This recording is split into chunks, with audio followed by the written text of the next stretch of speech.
right, so unlike IELTS listening, IELTS reading has two separate tests for academic and for general. So we're going to have a quick overview of the tests. So the academic reading test is 1 hour. Remember, for the listening test, it was 30 minutes and then you had 10 minutes to transfer your answers.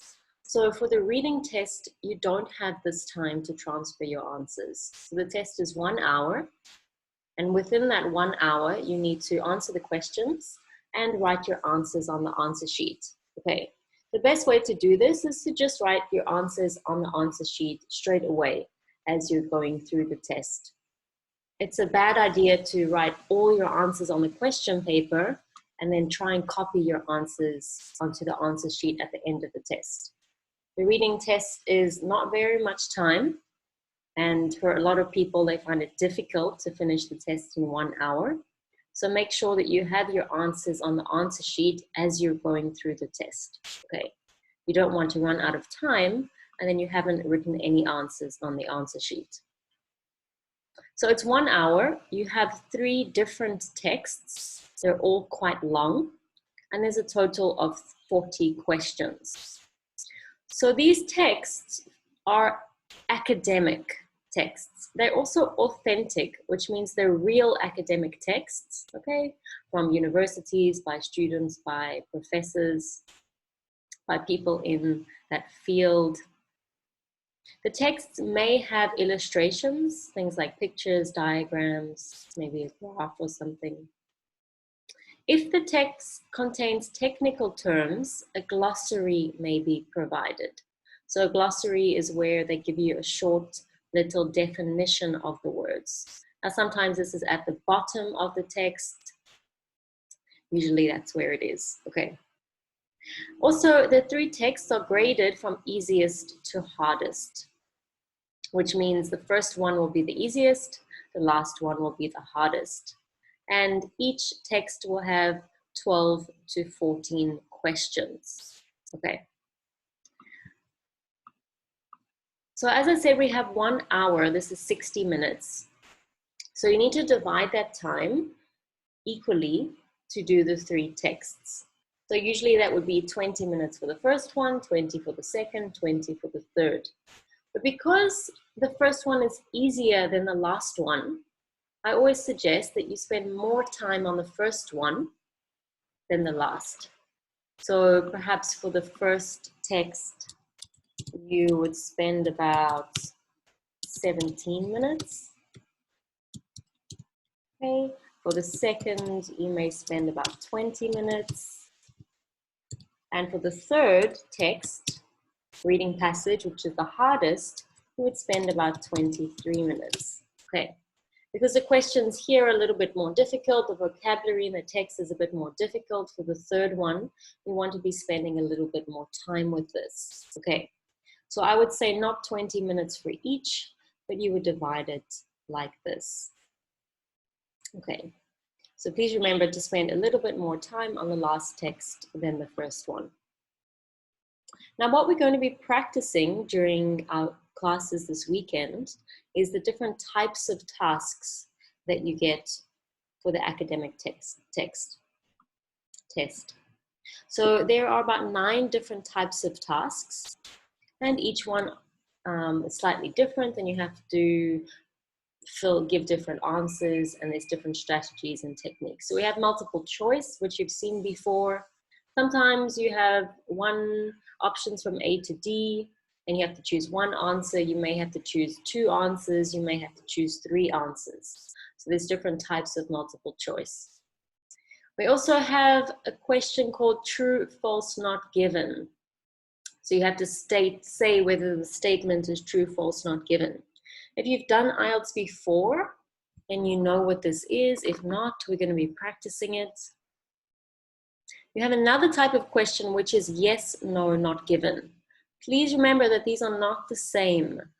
Okay, if you write yes, no, not given, and you're supposed to be writing true, false, not given, you're going to get the answer wrong.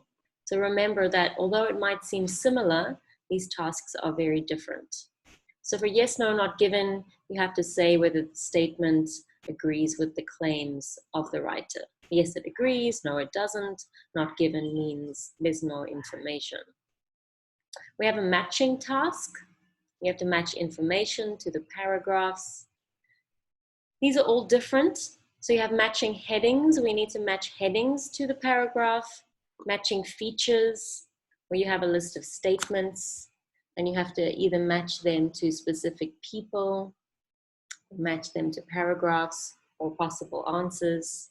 You have matching sentence endings, where you have the first half of the sentence and you need to match it to the correct ending. We have sentence completion, like we saw in the listening. You have a sentence with a missing word and you need to fill in the missing word. Then we have note, summary, table, table and flowchart completion.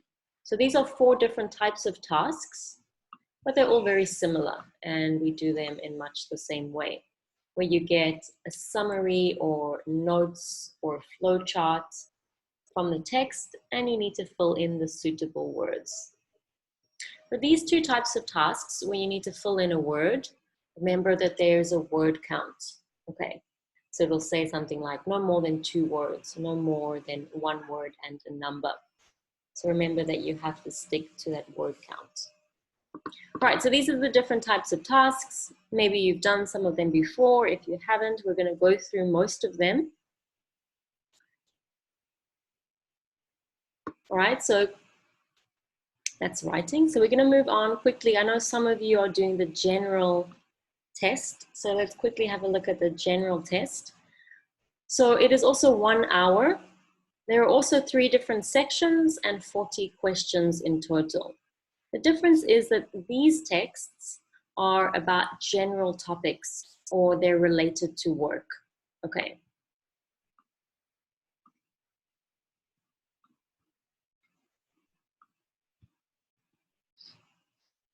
So here are the 3 different sections. The first one has 2 or 3 short texts, okay, like an advertisement.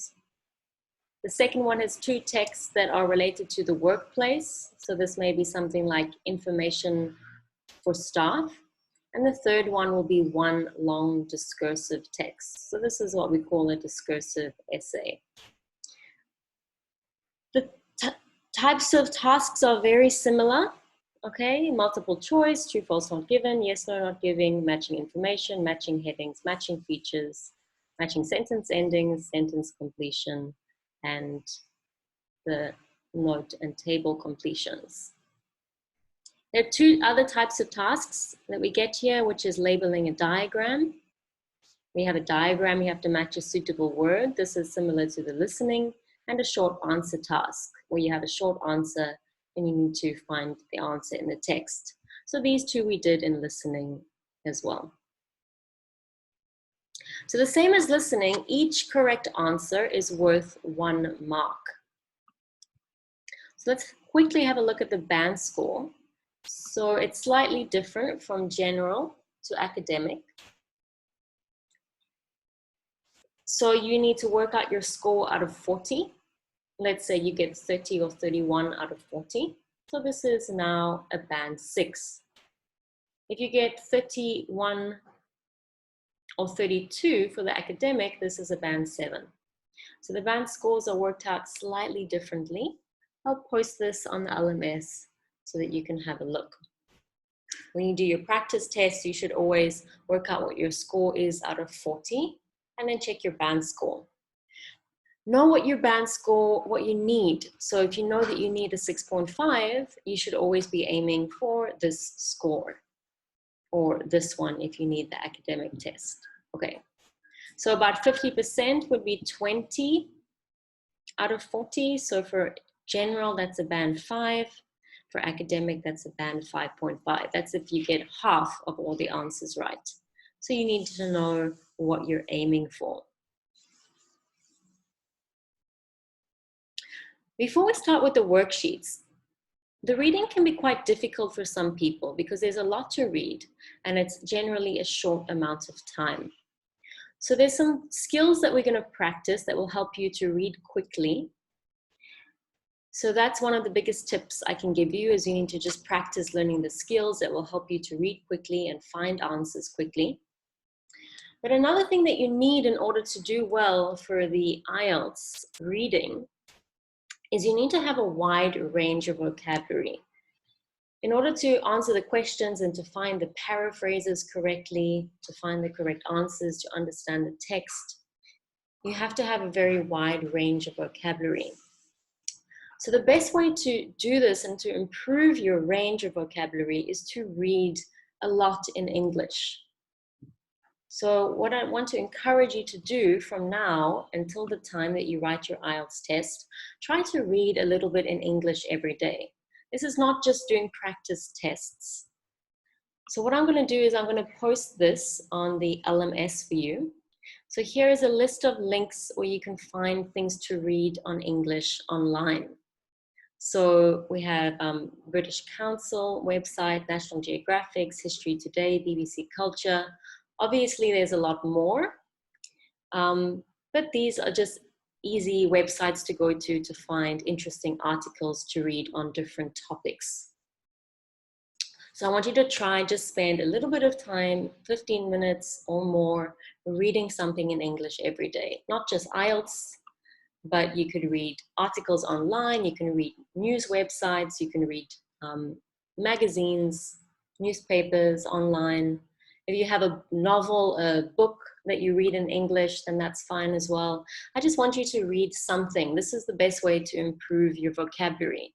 Even as a native English speaker, I improve my vocabulary by reading. Okay, so this is what I want you to do. It's not just about doing practice papers, it's about extending your vocabulary on lots of different topics. So also try to read things on different topics. You never know what topics you're going to get in the IELTS reading. So try some National Geographics, read about different animals, read about different cultures, different history. If you usually read about things like football or different celebrities, then change it up, read about something different, maybe find a science article or something like that. So read every day, but also try and read different things every day so you can get vocabulary on different topics. Right, so I'm going to post this over here in lesson 1. Okay. So you're going to have some extra links. You can download those links and start reading in English. For these lessons, we have to focus on academic reading because most people are doing academic reading. So if you are doing the general test, you can still attend these lessons. A lot of the tasks are the same, so you can still practice with us. But what I'd also like you to do if you're doing the general test is to go and download this worksheet. Okay, and this will give you some questions and some training specifically with the general reading. Right, so this you have to download and complete at home on your own. Please come to the lessons today and tomorrow because the tasks that we practice will be very similar, if not the same as the general test. It's just the texts themselves that will be different.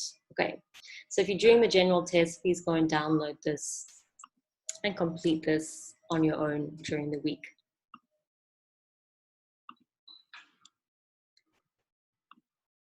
All right, otherwise let's get started. We have a lot to go through. So I'm going to start with Unit 1. As we go through these questions, please use the chat box, type your answers. I'd like everyone to answer as we go through the worksheets.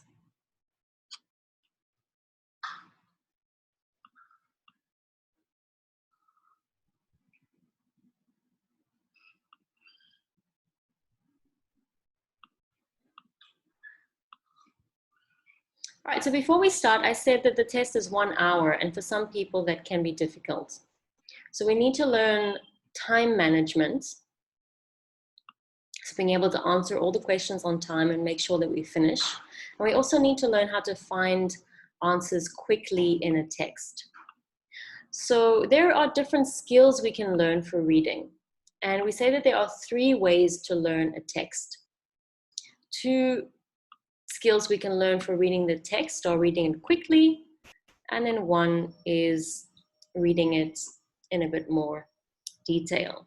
So who can tell me what is the first way that we can read a text, where we can read it quickly and we read it just to get the general understanding?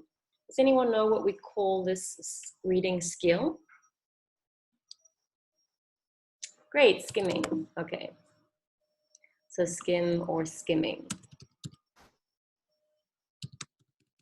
So this is usually the first time that we read. We skim the text to get a general understanding. This is not understanding every single word or every single explanation. It's just to get the overall meaning of the text. The second way is we also read quickly, but now we read to find specific information like numbers, words, names, things like that. So what do we call this type of reading? Yeah, scanning is correct. Great. Okay, so scanning, we're going to practice this. Scanning you use for a lot of IELTS tasks, okay? So if it's something that you're not used to or you haven't tried, I want you to work on that and try and improve your scanning. The last type of reading is where we read a bit more slowly in order to answer complicated questions. So we need to find a part of the text, read it slowly in order to understand the meaning and all the details. So does anyone know what the last type skill for reading is? So there's a specific word that I'm looking for. Extensive reading is good, but it's not quite what I'm looking for. We would call it reading for what? Gist is skimming. So just reading means the general idea. So we're not reading for gist, we're doing the opposite of that. We're reading for what?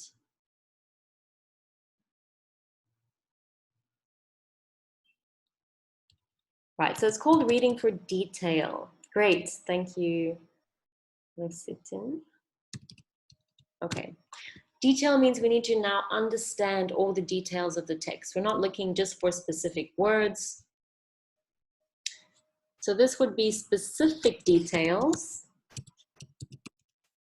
like words and numbers and names, but here we're reading details. So we need to read a text, a part of the text slowly in order to understand what this text means, to answer more complex questions.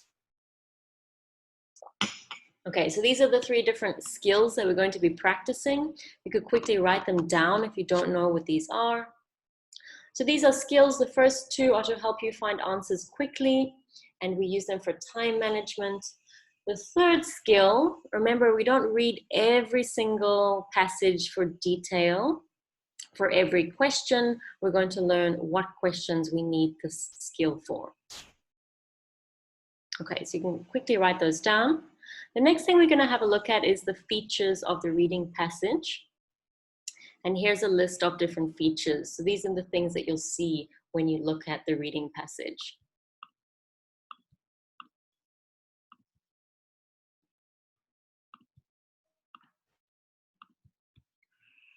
All right, so what we're going to do is match these list of features, A to G, to the letters over here. So I'm going to give you 2 minutes. I'd like you to write down your answers on a piece of paper. Just write the number and the letter, and then we'll check them together. Let's do number 1 together to start. So look at the different options. Which one would you match to number 1? Which is pointing over here, right? So what would we call this? Great, E is correct. Okay, the heading. Okay, so the rest of them you can do by yourself. I'll give you 2 minutes and then we'll check the answers together.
All right, just write your answers on a piece of paper, and then in 1 more minute, we'll check the answers together.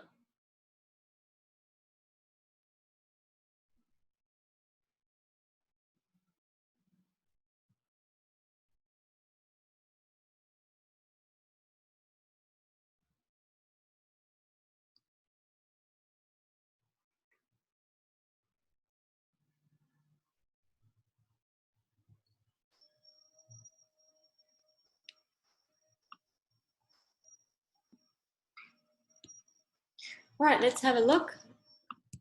What is your answer for number 2? Please type it in the chat box.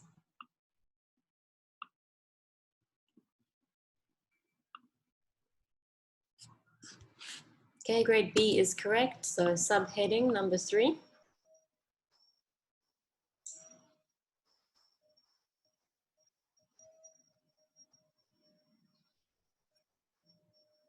Number 3 is G, a paragraph. So in a text, we have usually a few different paragraphs. Number 4.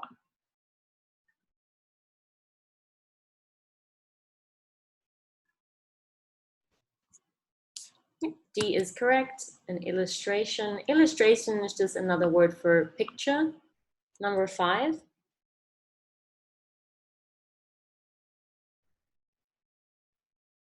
Great, F is correct. So the caption gives you an explanation or a heading for the picture. So always look for the caption to try and understand what you can see in the picture. And the last one, number 6.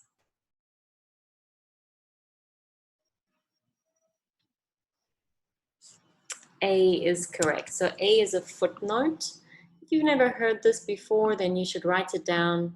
Can anyone tell me what type of information do I find in the footnote? Usually. So here's a little 1 and 2. So this is going to match some information in the text. Yeah, so in the footnote, you get a definition, well done, of technical words in the text. And usually a number will match a number in the text. So perhaps here, if there's a number 1, not a very good number 1. If you see a little number 1 next to a word, go and look in the footnote, and this will give you an explanation of a technical term in the text. Okay. You won't find these in every single text, maybe just in some of them. You might not see them in any text. You might get them in every text. Okay, it's just that they want to give you an explanation of a technical term. So we mentioned the word glossary before. This would be like your little glossary, where it gives you definitions of words. Okay, so all the features in a text are very important. Oh, 1 second.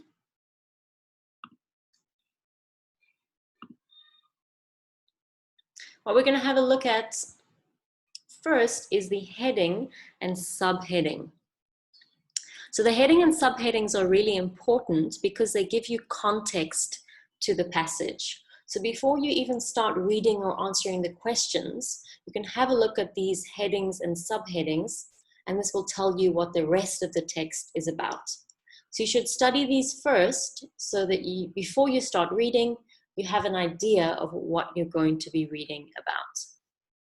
So what we're going to do here is to match these list of headings, A to D, to the subheadings. Okay, so what I'd like you to do is write the number 1 to 5 next to the correct headings. As you can see, there's 1 extra, so one of these you won't be using. Let's do number 1 together. So quickly scan the subheadings and tell me which one you think matches with A. So just write number 1 to 5 in the chat box.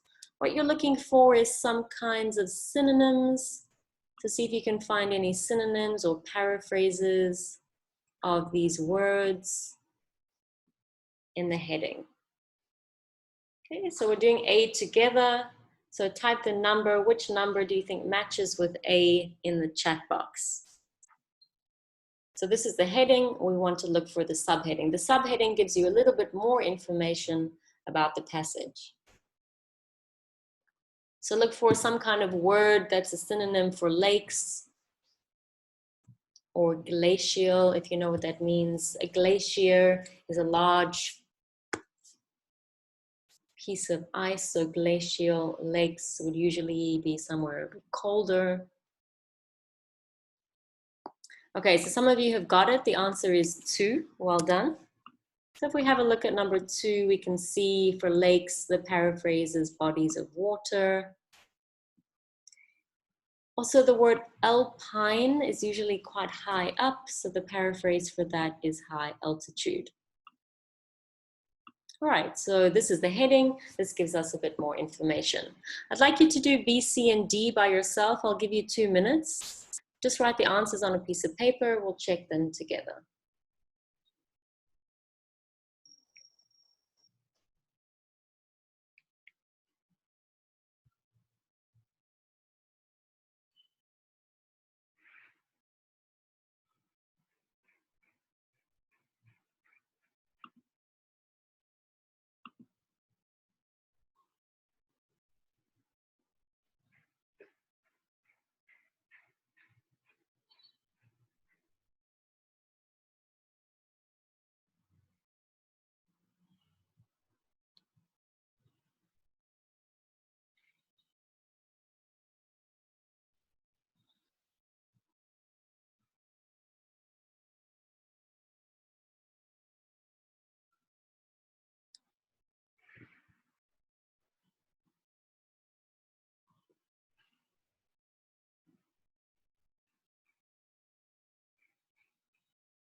All right, let's go through. If you're not finished, that's okay.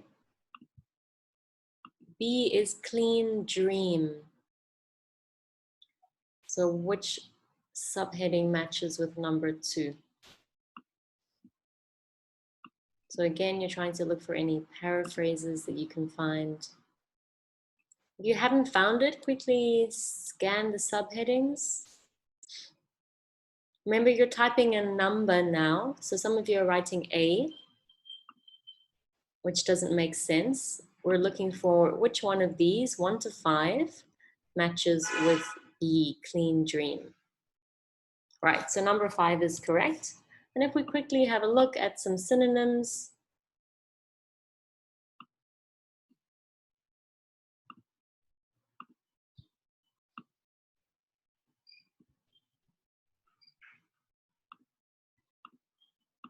first, we're having a look at the word dream. So if something's a dream, something that you're trying to achieve, it could be quite difficult. So she changed a humble soap bar into an $18 million industry. This is somebody's dream, to go from being poor to being rich. Also, we're looking for clean dream. So obviously the soap here is the synonym for clean. What about letter C?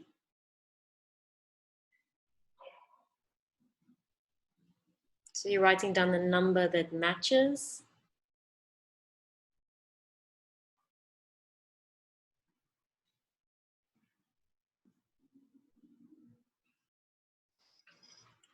Okay, if you're not sure, you only have 3 options left, so you can take a guess. Number 1 is correct. So again, let's look for synonyms. Virtual. So virtual here is talking about social media and connections. So is it making us more isolated? So isolated would be the opposite of being connected. And the last one, D.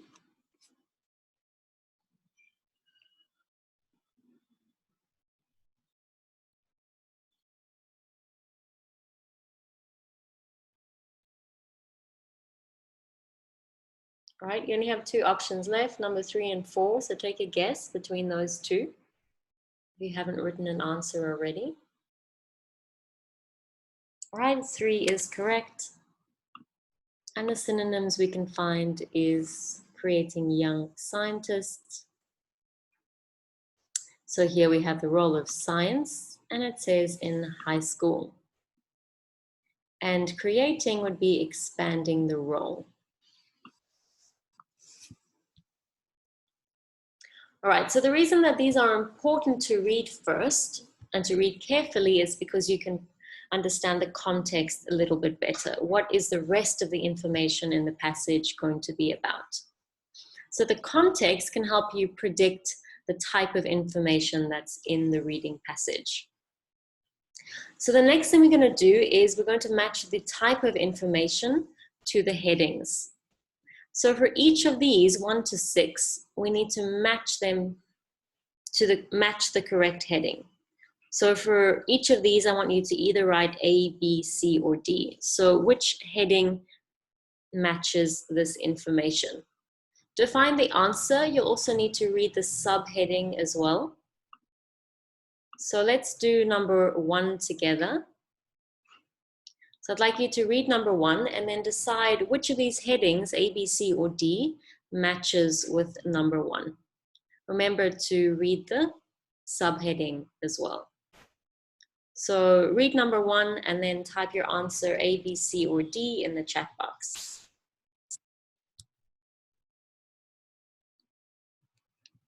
So words that are important here are words like arguments and several different experts. So which of these headings and subheadings are going to tell us more about arguments and several different experts?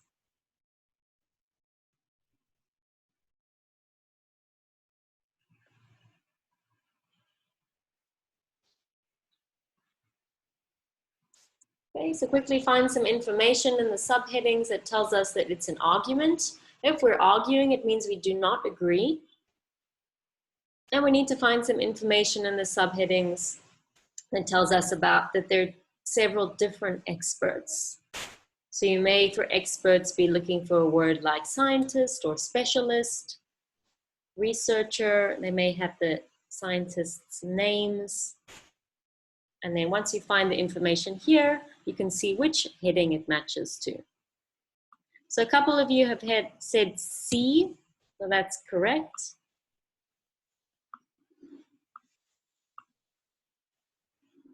So let's have a look at why. So the word arguments, they say disagree.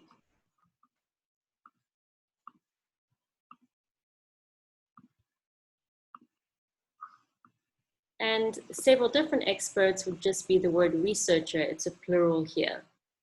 So we can see that this matches. I'd like you to do number 2 to 6 by yourself. I'll give you 2 minutes again, 2 or 3 minutes, and then we'll check the answers together.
If there's one that you're not sure about, just skip it and move on to the next one.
All right, let's have a look at the answers.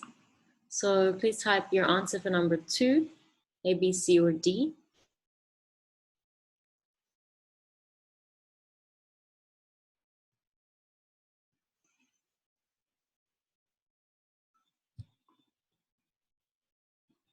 All right, so A is correct.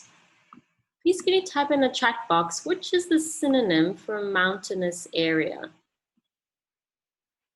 Which word in either A or number 2 gives us a synonym for mountainous area?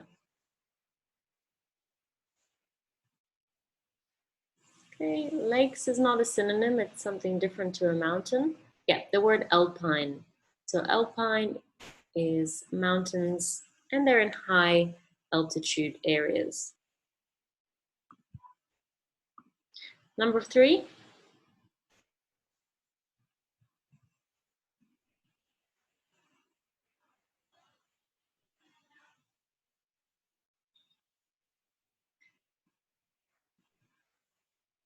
Right, so you're looking for which of these talks about technology, right? Only one of them talks about technology and also technology on society. So society meaning people in society. All right, so C here is correct. So this is the only one that talks about technology. What about A? Number 4.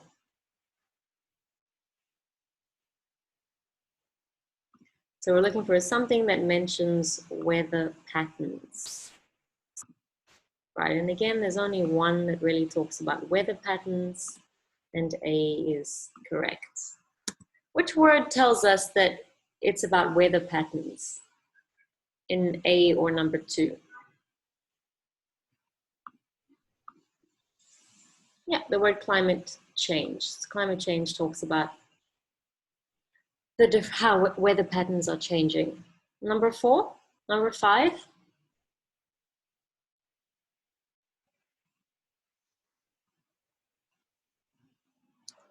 Great, B is correct. So B is the only one that talks about a business venture, but it also says a historical look. So which word in number 5 tells us that it's a historical look?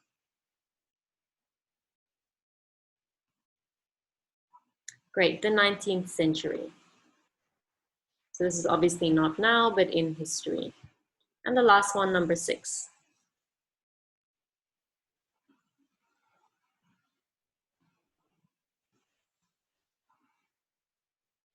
So as we saw in number one, we had arguments by several different people. Now we're looking for something from one person's point of view. So which one tells us about just one scientist? So if you haven't given an answer yet, quickly scan these 1 to 5. Which one is giving us information about just one scientist? Okay, we know not 4 because that doesn't match. So which one gives us information that only one scientist is giving? Right, so D is correct. And who is the scientist that gives us the information? Yeah, James Clegg. Okay, so this is important because questions might ask you about information like this. Sometimes a passage is just information coming from one scientist. Sometimes it's coming from several different scientists. So you need to be able to recognize who is giving you the information that you're reading. All right, well done. So this is about headings and subheadings. The next thing we're going to have a look at is explanations in the text. So often, because it's academic, there's difficult or technical words. So sometimes you may get an explanation of technical terms in the footnote, like we discussed. But some terms may also be explained in the passage. So they give you the word in the passage, and then they give you an explanation after the word. Other words, terms, may also be understood by reading the text carefully. So this is where we understand what a word means by reading the content that surrounds it. So the words or what the sentence around the word means.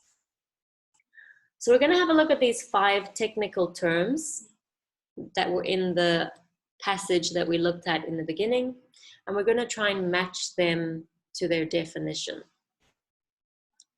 So either you're going to be looking at a footnote for the explanation, an explanation in the text, or you're going to have to guess from the surrounding content.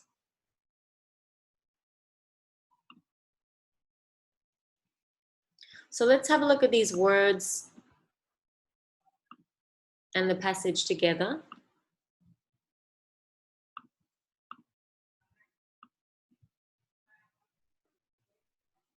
Okay, so as you can see, the words are here in bold. So I'm going to give you 3 or 4 minutes. I'd like you to find the word, read the information around it, read the footnotes, and then try and match the meanings of the words. So you'll write number 1 and then A to F to match the meaning. Okay, so I'll give you 3 minutes. Just write your answers on a piece of paper and then we'll check them together.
All right, let's check the answers together. If you haven't finished, that's okay. So we'll start with tannins. So please type in the chat box, which is the definition of the word tannin.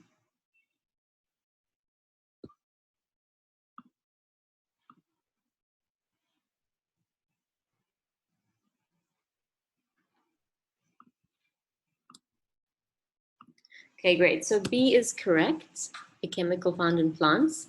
Now let me know, how did you find that answer?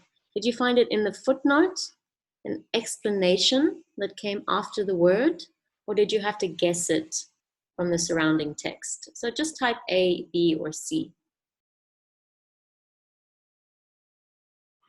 Was it in the footnote over here, an explanation after the word, or did you have to guess from the surrounding content?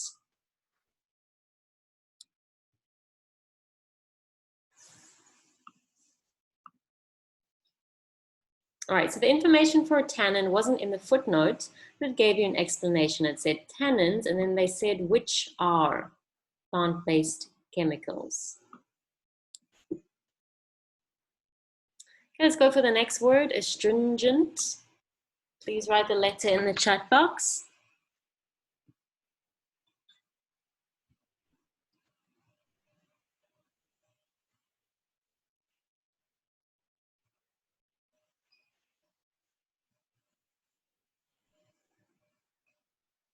If you're not sure, read the word again.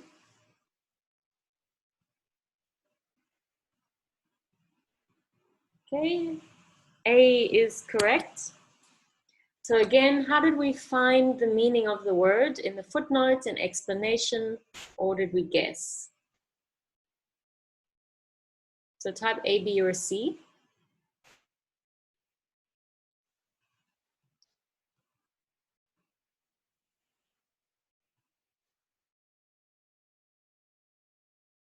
All right, so it definitely wasn't in the footnotes. I would say that this is an explanation. It says after the word astringent, it says bitter taste. So this would be an explanation of the word. All right, so the next one, alkaline.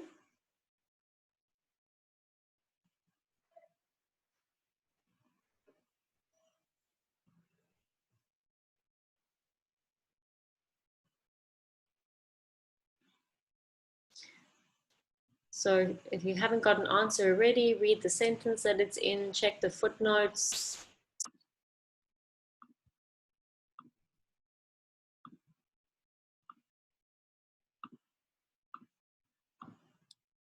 Right, so D is correct, the opposite of acid. So where did we find this answer?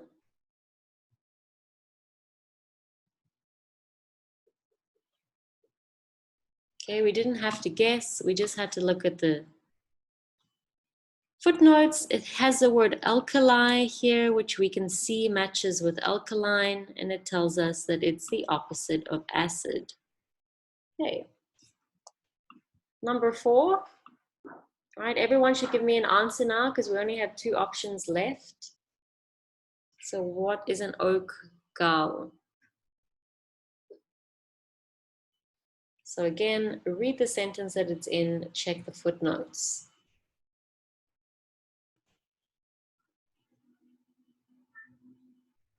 Okay, you only have 3 options left. So F is correct. It's a problem found in a tree. So again, tell me, how did you find the answer? Footnote, explanation, or did we guess from the text? Yeah, it's in the footnote. So here it says abnormal, okay, meaning strange or not normal, and it's found on trees. Last one, 5, soluble.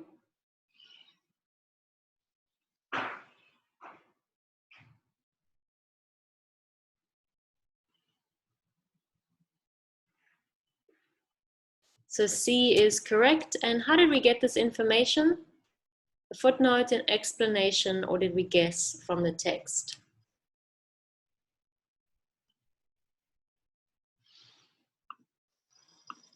Yeah, we had to take a guess. So there was no explanation like which is or that it is straight after the word. We had the word soluble, and later on it has the word dissolve. Okay. And then it has the word liquid as well.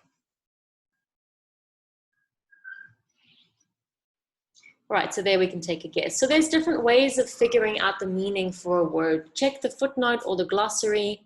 If it's a technical term, it often has a definition after the word, or you may have to just guess from the surrounding content. So these are 3 different ways that we can find the definitions of words. All right, let's go back to the main text.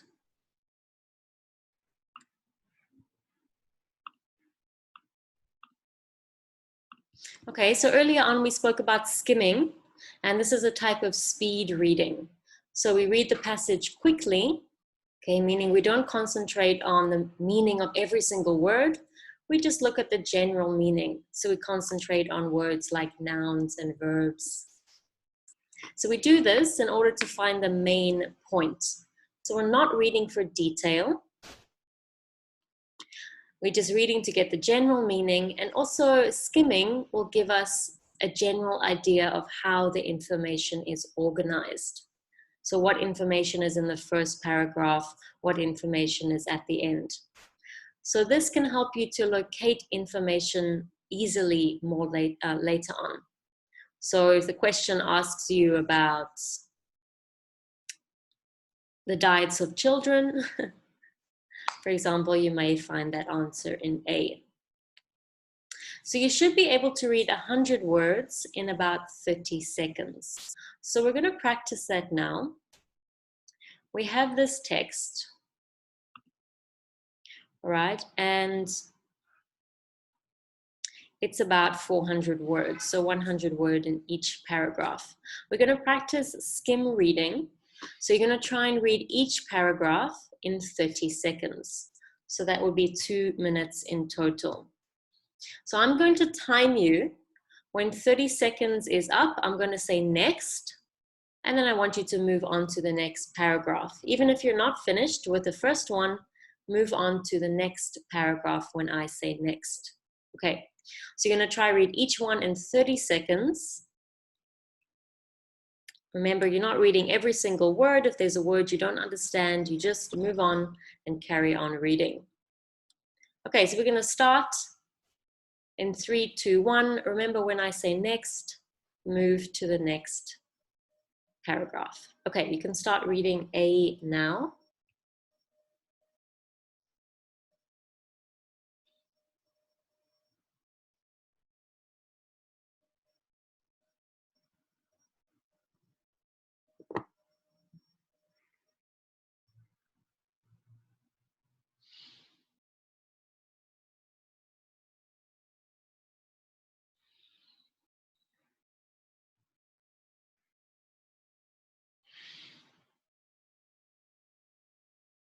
All right, next, B.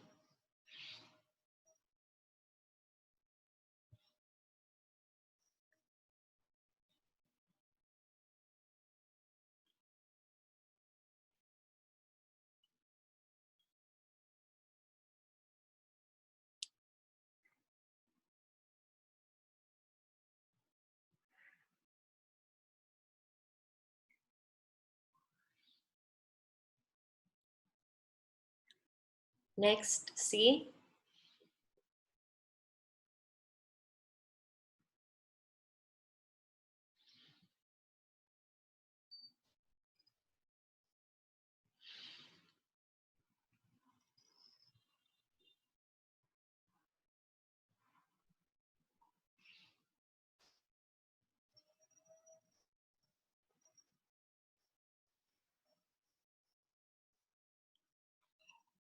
All right, next, D.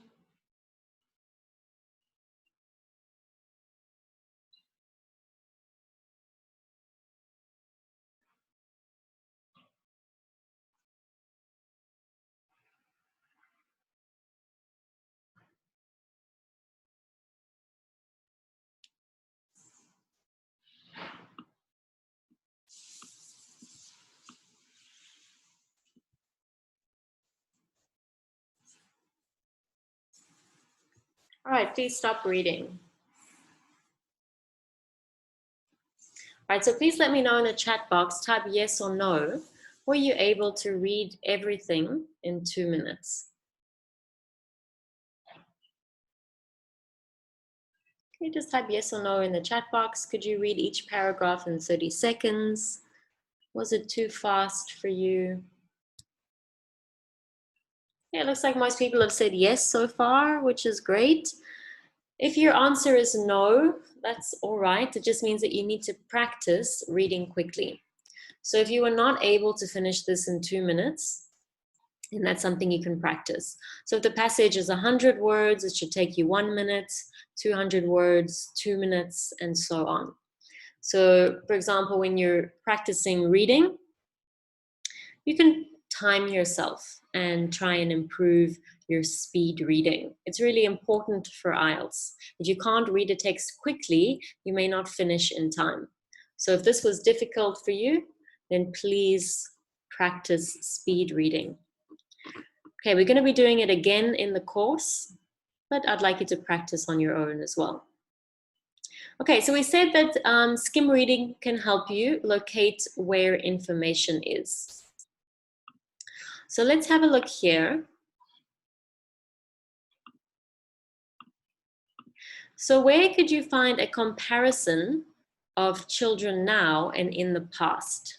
Was it A, near the beginning, B, in the middle, or C, near the end? So we're not going to look at the text again. I'd like you to tell me in the chat box, A, B, or C. Where did we see information that compared children now to the past?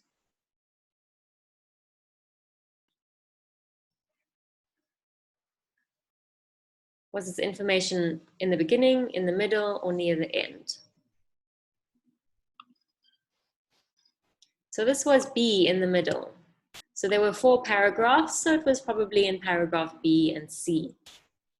Where did we find information about a different hypothesis for changes in weight? A hypothesis is like a theory, an idea that scientists put forward that they may want to do experiments on or try and prove. So where was this ideas about changes in weight?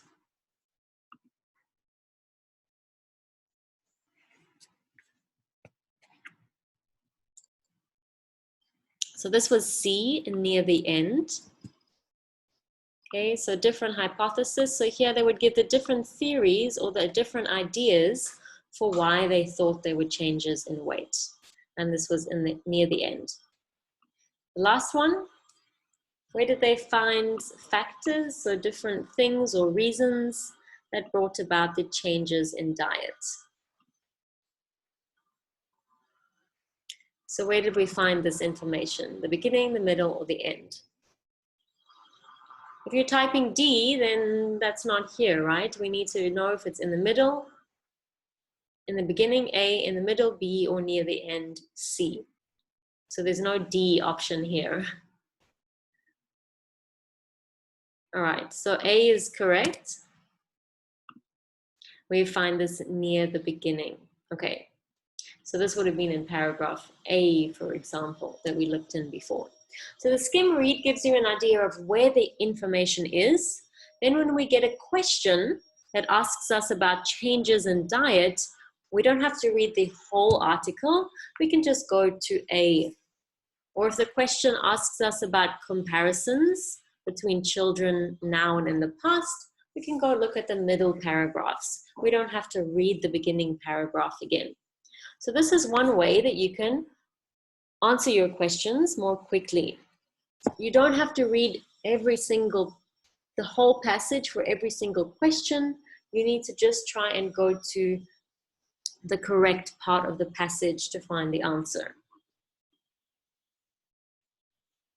Another thing that skim reading can help us with is to understand the global understanding.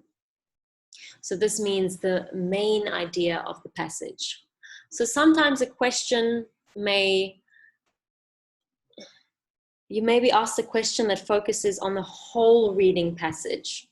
This type of question, you may be asked to choose a suitable title for the passage. So this title will give us the global meaning or the main idea of the passage. So have a look at these 4 options, A, B, C, and D. Which one do you think is a good or a suitable title for the passage that you just read? Remember, the title sums up the main idea of the passage. Okay, so read the options A, B, C, and D and type the correct letter in the chat box.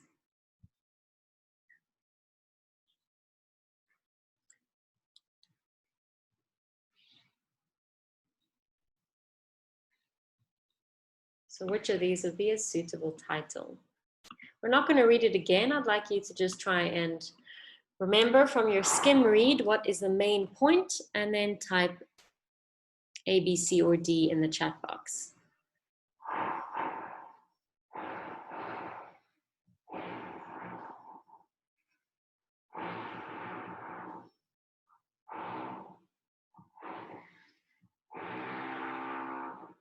So first, let's have a look at A. It says, children's eating patterns mimic those of their parents. Mimic means to copy.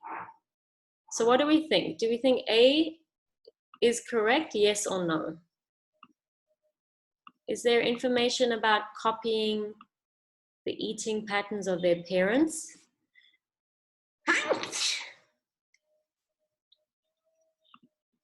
Okay, so this option is incorrect. Even if they mention it, it's not the main point. Let's go have a look at D. It talks about the impact of modern technology on food production. Okay, they don't even really mention food production. It's definitely not the main point. So straight away, we can cancel out A and D. So we need to choose between these two, what we think the correct answer is.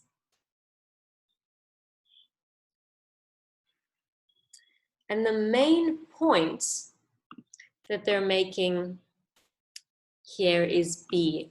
They're talking about the rapid or the fast transformation, so the fast change that occurs in children's body sizes, okay, and comparing them between the past and the present. They're not talking about a positive link. A lot of the things that they're mentioning here are negative links. So this is why C is not the correct answer. Okay, so a title could be B. Another type of question that focuses on global understanding is a question that asks you about the writer's tone. So tone means the general mood of the text. So think about if you're in a happy mood or a sad mood, a grumpy mood. So the writer's tone gives you the mood of the text. So have a look at these underlined words. These are 4 different moods. Either the mood can be neutral. Neutral means he neither agrees or disagrees. It's not positive or negative. It's just in the middle. It can either be shocked, okay, surprised, but this can be in a negative way as well. Enthusiastic, which means interested and excited, or he could be doubtful, which means he's unsure or uncertain. Right, so I'd like you to quickly have a look at these. Just read the options A, B, C, and D. Then we're going to go and read the passage again. You're going to skim read it. And then want you to choose which of these would describe the writer's tone. Right, so quickly read these and then we'll read the passage again.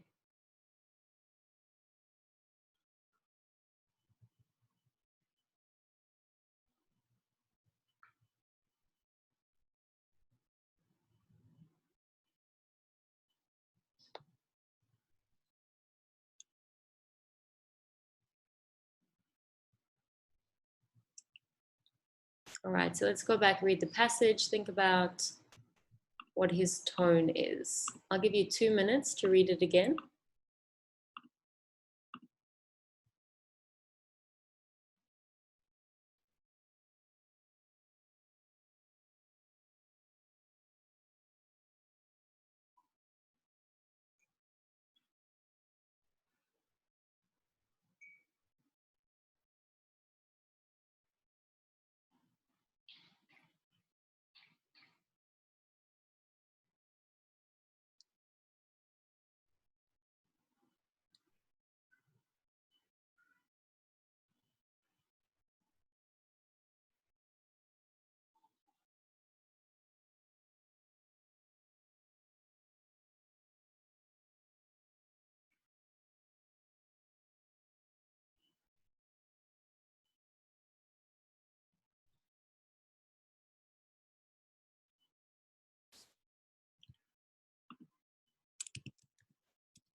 All right, so that's 2 minutes. So let's go back to the options.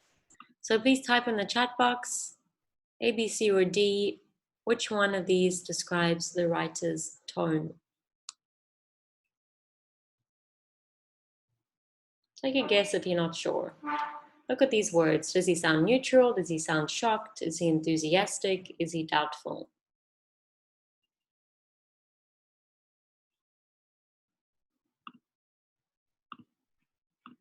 All right, so A is correct. He's giving a neutral account of scientific research. Okay, so he's not giving his opinion, he's just telling you the facts. Okay, so these are all opinions. Sometimes the author might be giving you opinion, you just need to look carefully. What he's doing in the article that we read is just a neutral account. So he's just stating the facts about the research. He's not telling you what he thinks of them, if the results are good or bad. He's just giving you the facts. Okay. It doesn't mean that every single article you read will just be about the facts. Sometimes the author, the writer, does give you their opinion. All right, so this is a multiple choice question. You may get this in the IELTS that asks you about the writer's tone. Okay, we're going to take a break for 15 minutes. So we'll come back at 9:30 and then carry on with worksheet 2.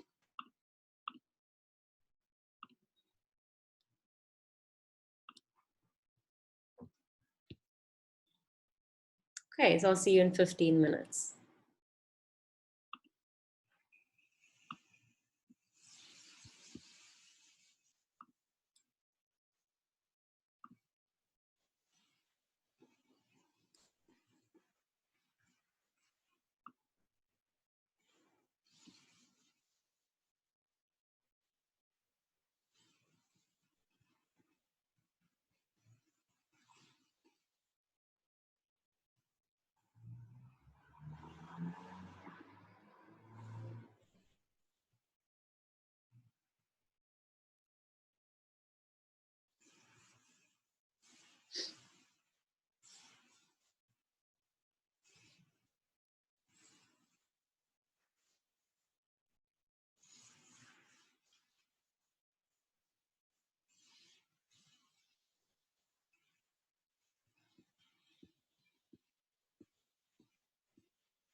All right, so let's continue with worksheet 2.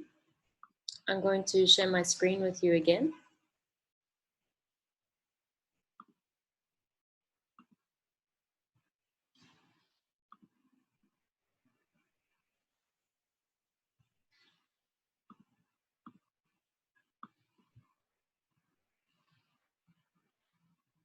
Right, so we just had a look at skimming. So now we're going to practice scanning. And we're also going to have a look at a flowchart completion task and a labeling the diagram task. All right, so before we practice scanning, I'd like you to quickly skim read this passage. I'm going to give you 1 minute. And then I want you to choose what you think the overall meaning is, the main topic between A, B, and C. All right, so you can start reading now. Remember, skim read, so read quickly, and then we're going to choose the main topic. Okay, so you have 1 minute to read it.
All right, so that's 1 minute. So I'd like you to stop reading, even if you haven't finished.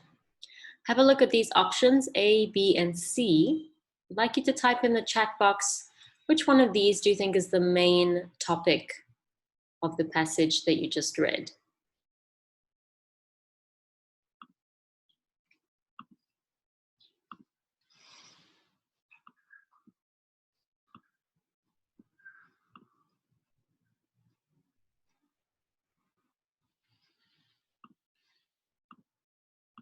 I would say the main topic is definitely B.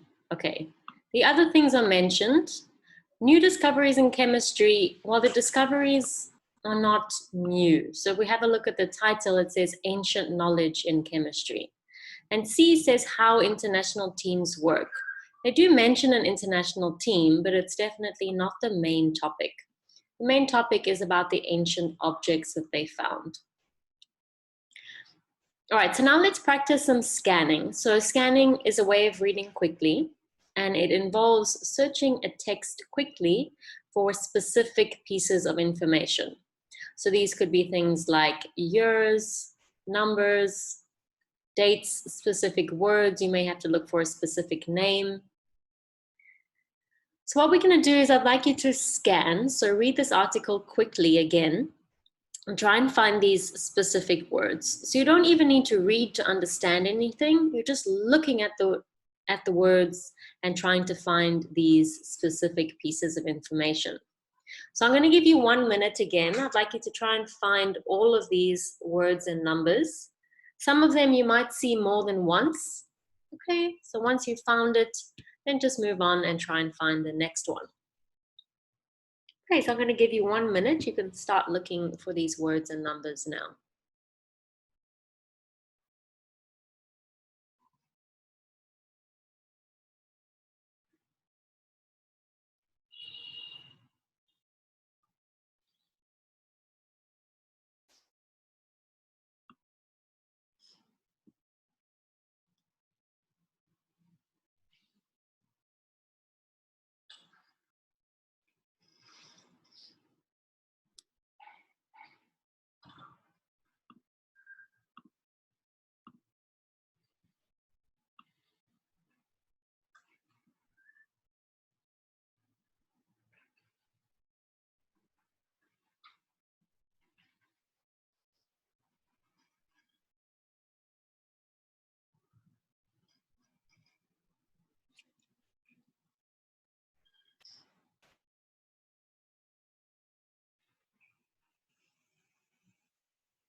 All right, so that's 1 minute.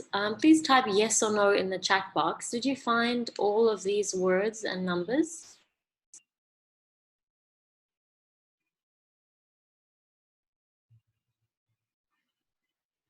Okay, so stop looking. Just let me know, did you find all of these words and numbers? Yeah, looks like most of you said yes. Okay, so some of them appeared more than once. We have here 75,000, but 100,000 appears a few times. So we know that this information must be quite important. We have 200,000 over here. So notice these are all speaking about years ago or ages of things. We have the word artifacts over here. And we have the word ochre a few times because this is, again, an important word. Okay, I think we have it one more time. We have it here in the beginning as well. And here. Okay.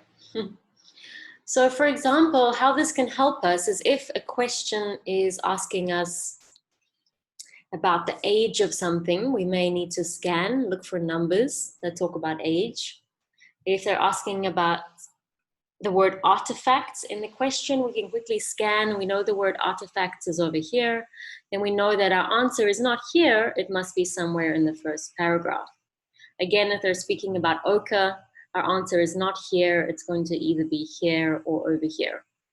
So this is a way of answering a question quickly. Instead of reading the whole passage for every single question, we just look for the key words in the question, and then we scan the text and just read the information around those key words. So we're going to practice that now. We're going to have a look at a type of question where we need to use our scanning skills.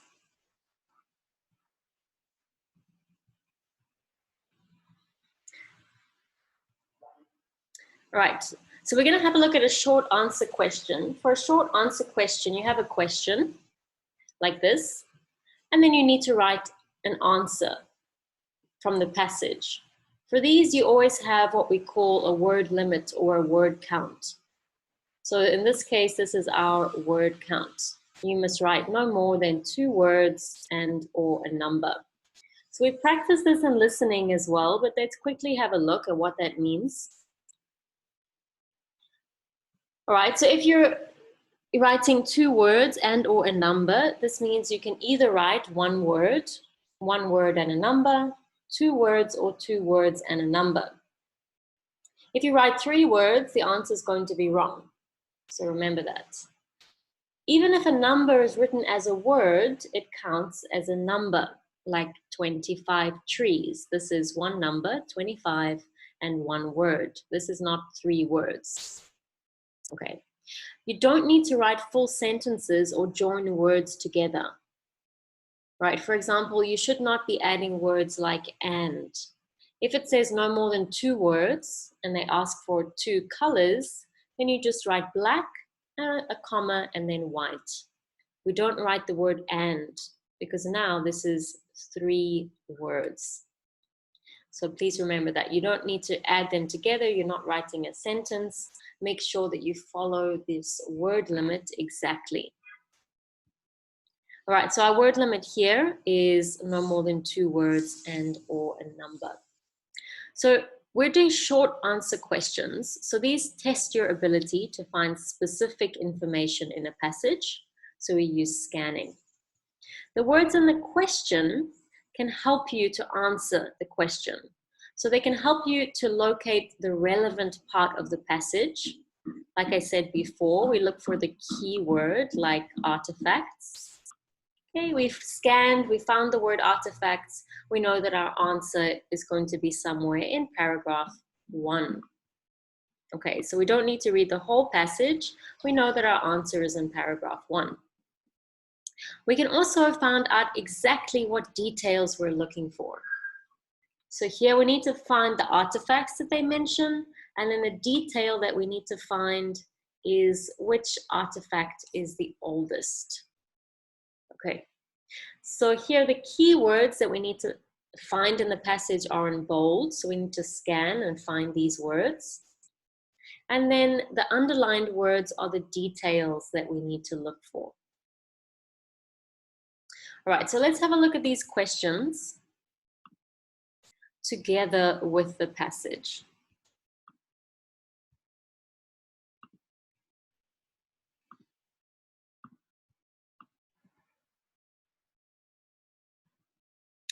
So we're going to go through them one by one together. So first we need to scan and find the word artifact. So we found that already. That was in the first paragraph. All right, so I'd like you to read the first paragraph that contains the word artifact, and I want you to try and find the answer to question number 1. So which of the artifacts that they mention is the oldest one? Remember your word count, you should not be writing more than 2 words and or a number. Okay, so read paragraph 1 again, read the question, and then I'd like you to type your answer into the chat box.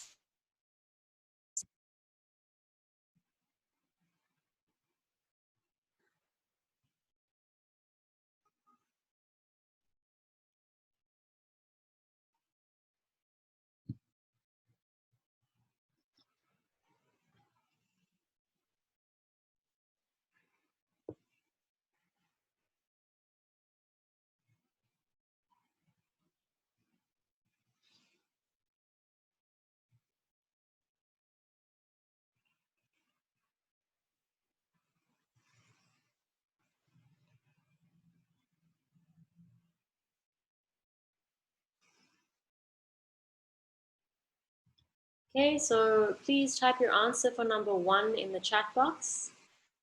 Which artifact is the oldest?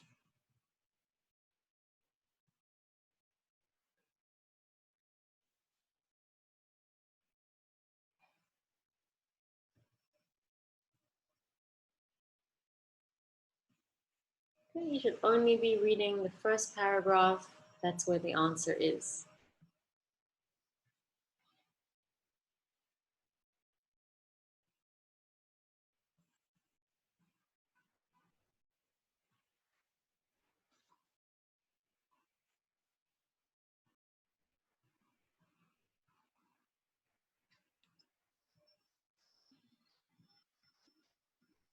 So we're not looking for how old it is. The question is which artifact is the oldest?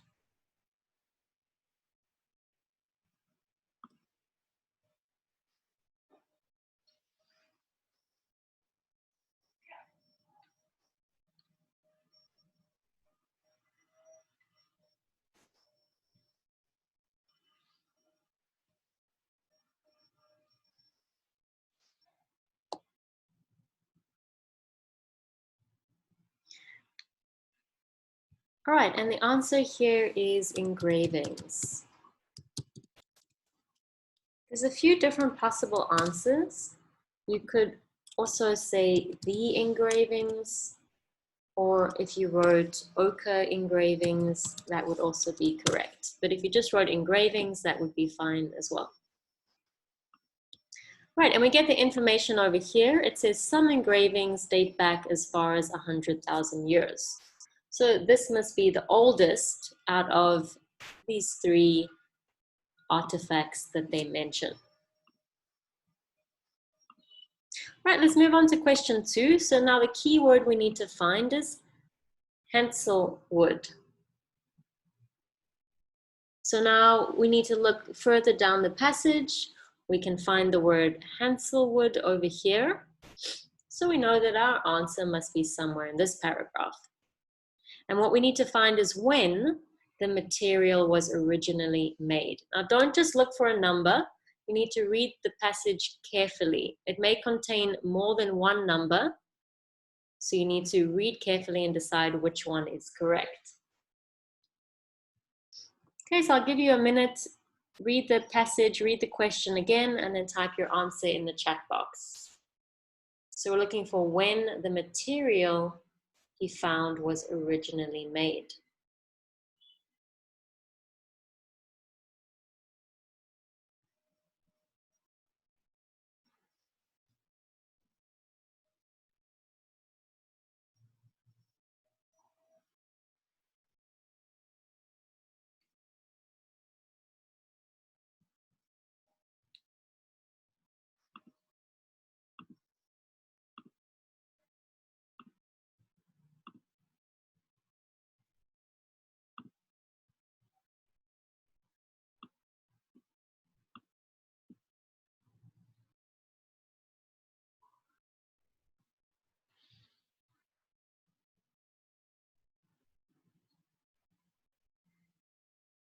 All right, when you found it, please type the answer in the chat box.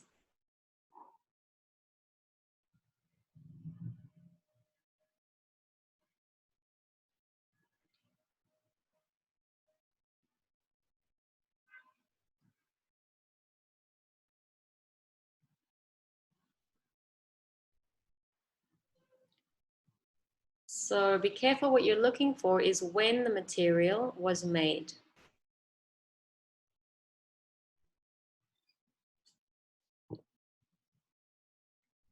So the correct answer for this question is 100,000 years ago.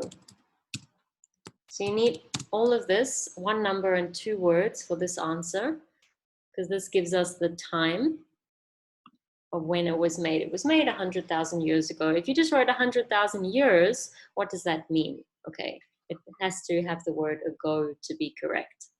So a lot of you said 1992. And have a look here. It says that Hensworth and his team began excavating at the site in 1992. Is this what we're looking for? Are we looking for when they started excavating? Okay, the answer is no.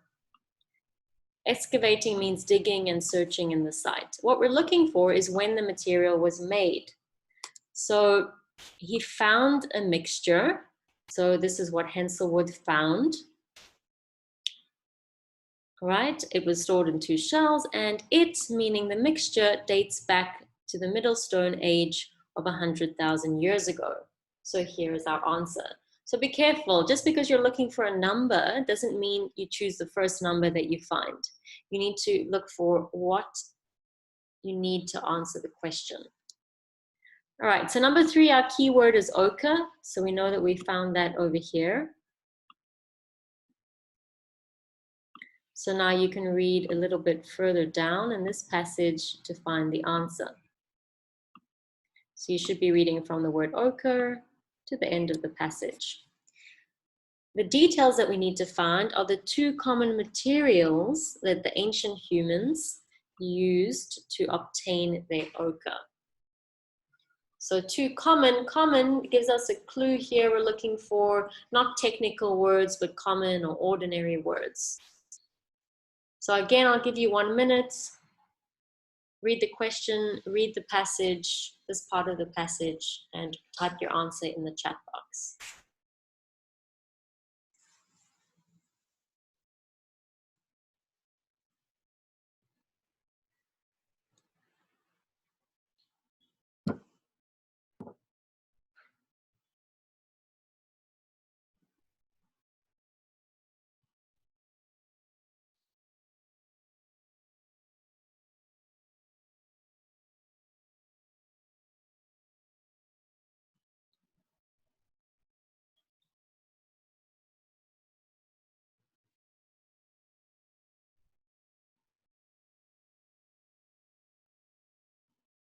So obtain here is where did they get their ochre from? So what 2 materials did they get their ochre from?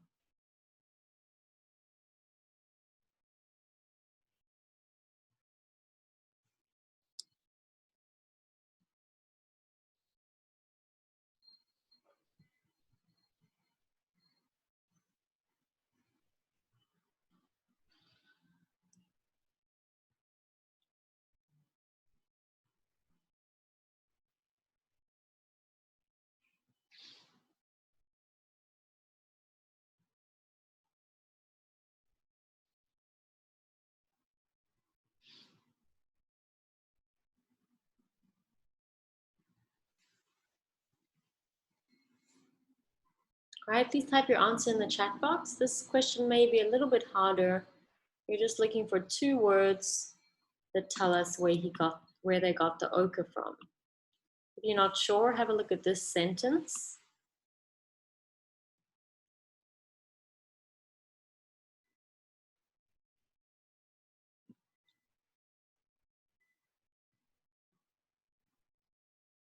So this sentence tells us what they used to obtain their ochre. So please read that sentence that I just underlined and find 2 common materials.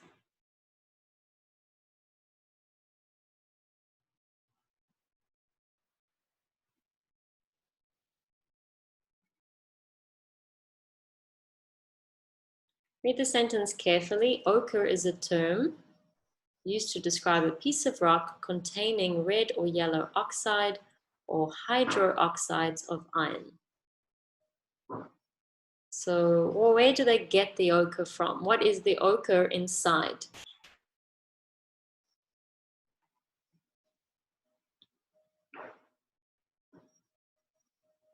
Okay, I've underlined the sentence. So I want you to take a guess. I don't have many people writing answers.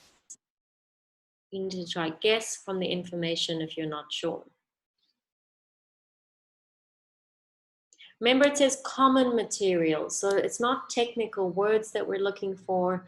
It's just common everyday words. So the correct answer here is earth and rock. So ochre is a term used to describe a piece of earth or rock.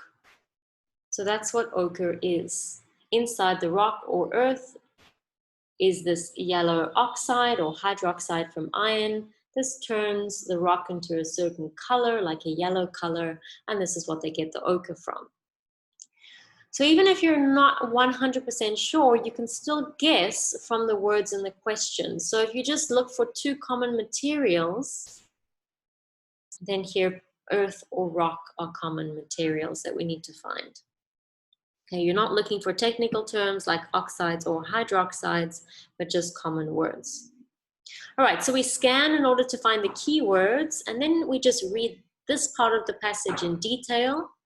So only one specific part of the passage to find our answer. And this will help you to speed read and answer the questions more quickly.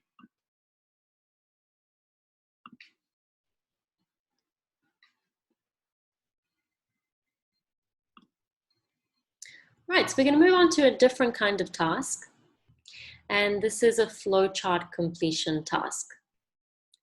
So for this task, we can also use scanning and reading for detail to help us find the answers. So here we have the same passage that we just read, plus some extra information. Remember, the passages are quite long, so this is a full passage. So a flowchart is a diagram that shows a sequence of events in a process. So this is a flowchart completion. Okay. In the flowchart completion questions, the information may not be presented in the same order as the passage. So the questions that we just did, we had number 1 over here, the answer for number 2, the answer for number 3. But for flowchart completion, it's a little bit different. So we may get the answer for number 1 and 2 over here, the answer for number 3 here, the answer for number 4 somewhere at the top. Okay, so remember that the answers are not in order, so we may need to look at different parts of the passage for each answer. And these flowchart completions describe a process. So to know what process it's describing, we have to look at the title. So this process that we're going to be describing is how pigment was made in ancient times. You also have a word limit, so for each of the gaps, you should only be writing 1 word. So the first thing that you should do is have a look at the title and then scan the passage to try and find the paragraph that talks about the process in the title. So we're trying to scan the paragraph to find which paragraph talks about how pigment was made. So most of your answers may be in that paragraph, but you may have to look elsewhere in the paragraph to find your answers. So before we start answering the questions, I want you to quickly scan the paragraphs. We'll put numbers next to them. Okay, so this one is number 1, number 2, 3, 4, 5, 6. Okay, so before you start answering the questions, I'd like you to just quickly scan the passage and then tell me which paragraph tells us how pigment was made in ancient times.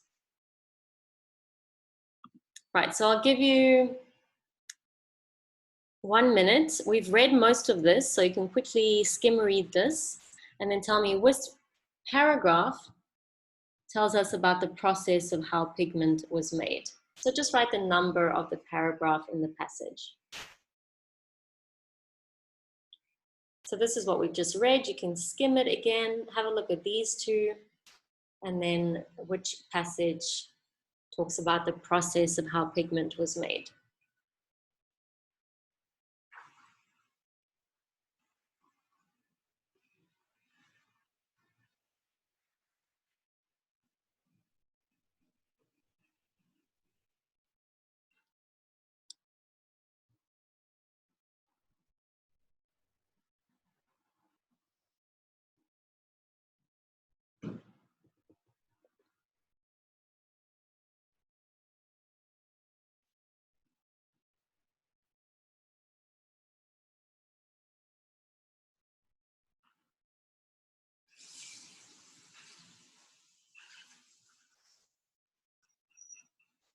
So not where the ochre comes from, how the pigment speaks about color.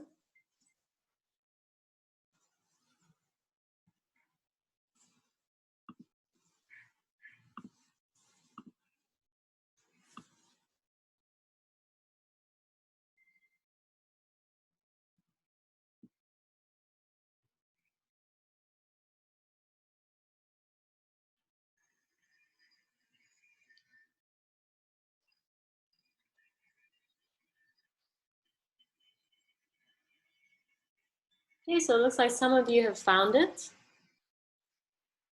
So the paragraph that tells us about how the pigment was made is paragraph 6. Okay. Paragraph 2 mentions where the ochre comes from, but we're looking at how the pigment was made. So how they took the ochre and made paint from it. So this means most of your answers are going to be in paragraph 6, but you might have to read other paragraphs for some of the other answers. So you need to read them carefully to see, is the question talking about how it was made? Maybe they ask you something else and you might have to look in a different part of the passage. But for most of these answers, you're going to be looking at paragraph 6. Okay, so you have 6 questions. In the IELTS, you should not be spending more than 2 minutes per question. So you can time yourself. If a question is difficult and it's taking you longer than 2 minutes, you should skip that question and move on to another one. If you spend 5 minutes on one question, you're not going to finish the test in time. Not 2 minutes for everything, 2 minutes for each. There's 6 questions here, which means the questions should take you about 12 minutes. Okay, you've already read the passage, so I'm going to give you a little bit less time. I'm going to give you 8 minutes to complete this. So that 12 minutes for each question includes reading quickly and then having a look at the question. So you want to aim for between 1 minute to 1 minute and 30 seconds. If it's taking you 2 minutes, then you should move on. So if number 1 is taking you too long, more than 2 minutes, move on to number 2. Okay, so I'll give you about 9 minutes because you've already read it and you know the answers are here. And then after 9 minutes, we'll check the answers together. Okay, so remember to look for keywords so you can scan, try and find these keywords. Also remember that it may not be the word colorful that you're looking for, but you may need to look for a paraphrase. So all these words that are underlined, you may need to look for a paraphrase of the keywords.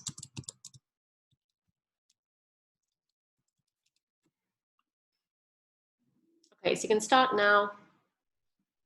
Remember, for each answer, you're just writing down one word only.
All right, when you're done, please type done in the chat box so I know that you're finished.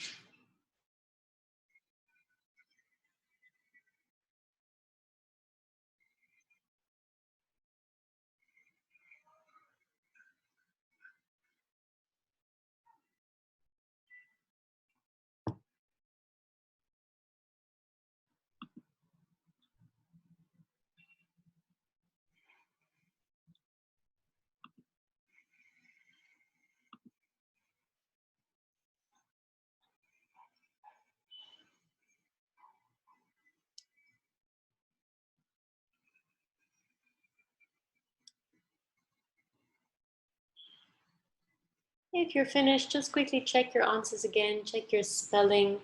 Remember that your spelling must be correct. If you spelled a word incorrectly, then your answer will be incorrect.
All right, I'll give you 1 more minute and then we'll check the answers.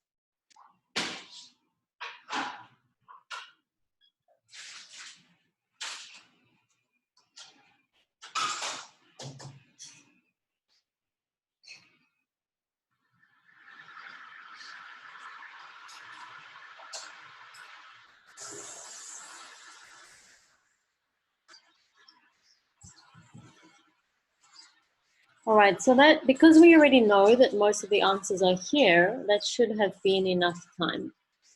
So let's check number 1. Please write your answer in the chat box.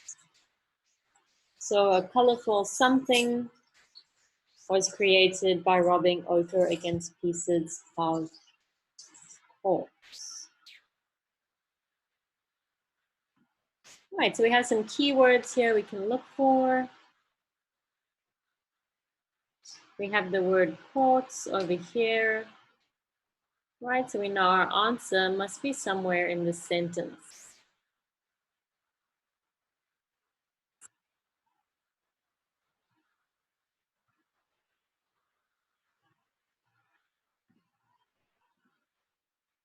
Right, so the correct answer here is powder.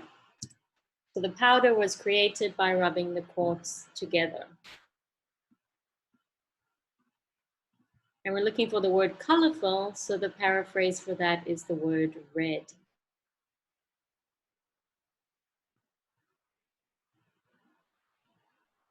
All right, number 2. The animal bones were something and then crushed. So we can quickly scan. Look here, we have mammal bone, animal bone. So we know the answer must be somewhere in the next sentence.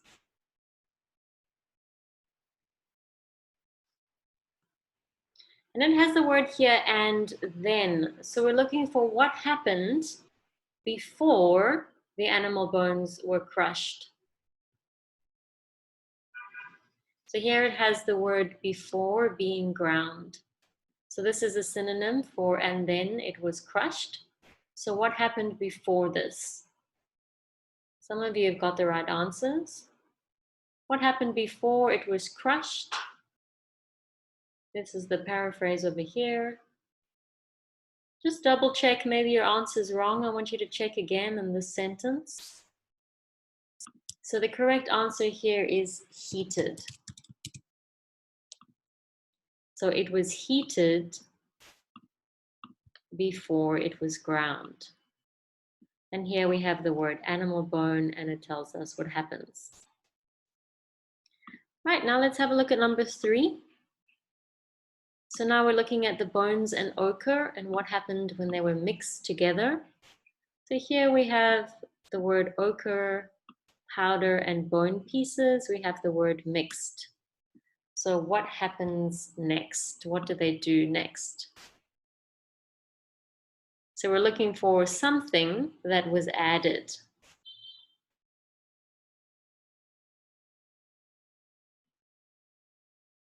All right, there's 2 options here. Either the word water is correct or the word liquid. So if you wrote, don't write both, you need to choose which one, but either word is correct. So we would find the answer after this. So it says, and a liquid, perhaps water. Here it says charcoal, stone chips, and quartz grains. These are the other solids that they mention. And then they say that perhaps water was added as well. All right, number 4, we're looking for what the mixture was poured into. So we have the word transferred is the paraphrase for poured into. So what's the answer for number 4?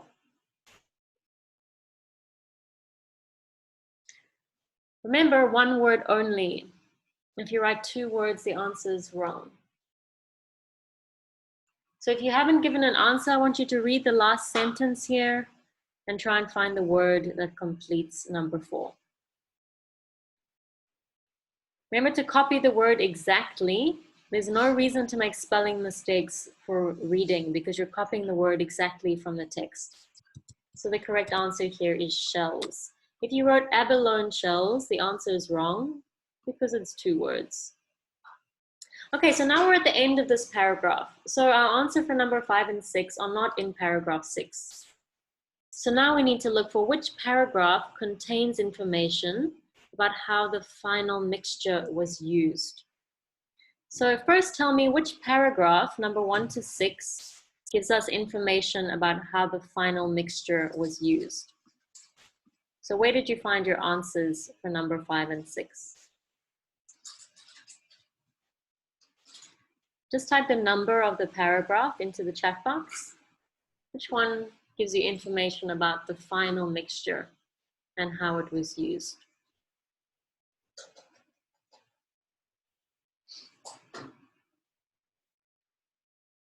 Okay, here number 3, right? So it gives us this mixture and then it gives us a list of uses. So what it functioned as. So now our answer is not here, but in number 3. Okay, so what's the answer for number 5? We have the word walls. So here it says wall. So if you're not sure, quickly have a look at paragraph 3. So it was used as what of walls. So we're looking for some kind of noun.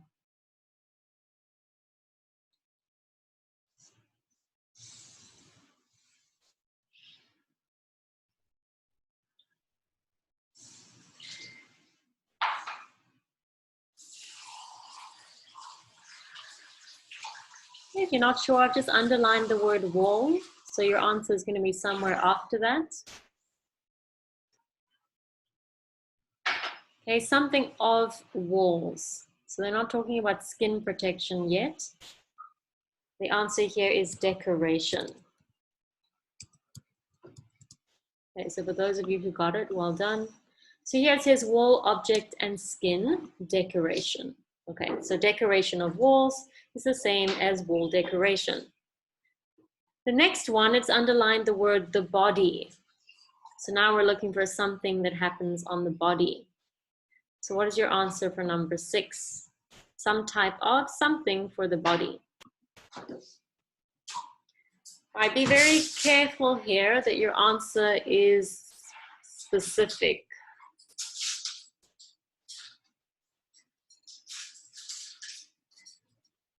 All right, remember they're talking about the ochre mixture. So some of you have said skin. Does it make sense that I say that the mixture was used as skin for the body? Okay, we wouldn't use the mixture as skin because we already have skin. A lot of you have said the word protection. Okay, but that's not specific enough. If I just say protection for the body, what does that mean? Protection could be having a shield or a sword. That's protection. So I want a word that's more specific for what it was used for. So have a look a bit further on. Some of you have got the answer correct. So it should be sunscreen. So please don't just choose the first word that you think it is. Just think about it carefully. You might need to read a little bit further in order to find the answer. Think about, does it make sense? If I just say a type of protection for the body, okay, that's not specific enough. Protection is a very broad word. It's not just protection, it's specifically protection for the skin, which is a kind of sunscreen. Okay, so remember, for this type of question, you may find answers in different parts of the text. So you need to use your scanning skills to find the part of the text that your answer is in, and then you just read those paragraphs in detail. You don't have to read the whole passage in detail. Right, we're going to move on to another kind of task where we can also use scanning to help us. And this task is a diagram completion task. So what you have in this task is a diagram, as we can see, and then you need to find a part of the passage that will give you the answers for this diagram. Okay, so here we just have a short passage. So in labeling diagram tasks, you will see a diagram and then a description of a process. You need to carefully read this part of the passage that describes the process and then complete the diagram. We have number 1 to 5 with words from the passage. Okay, like tasks where you have to find a word from the passage, you have a word limit. In this case, it's no more than 1 word.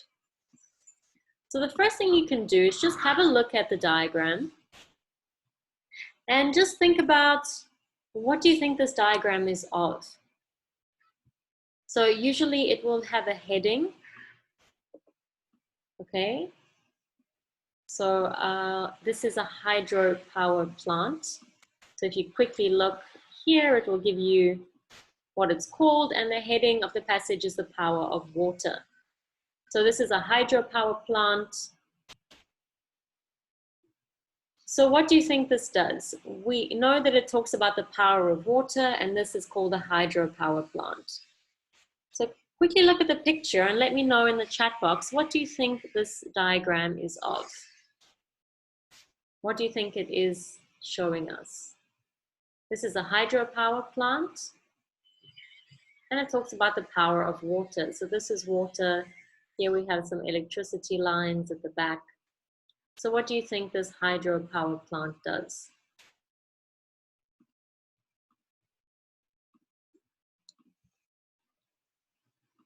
Without reading the passage, what do you think the passage is going to tell us?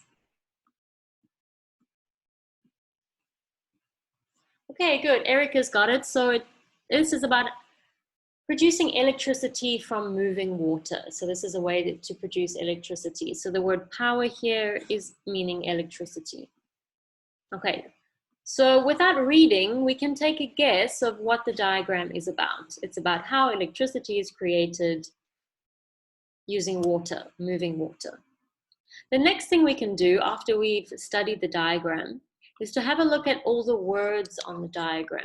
So there's lots of words. Before we start reading to find the answers, we can quickly scan the passage in order to find these words. So I'd like you to do that now. I'll give you 30 seconds. So I want you to go have a look at this passage. I'll make it a bit larger. Okay. So scan the passage and try and find these words in the diagram. So I'll give you 30 seconds, try find all the words if you can. So you're looking for words like dam, reservoir, transformer in this passage over here. Remember, some words may be mentioned more than once.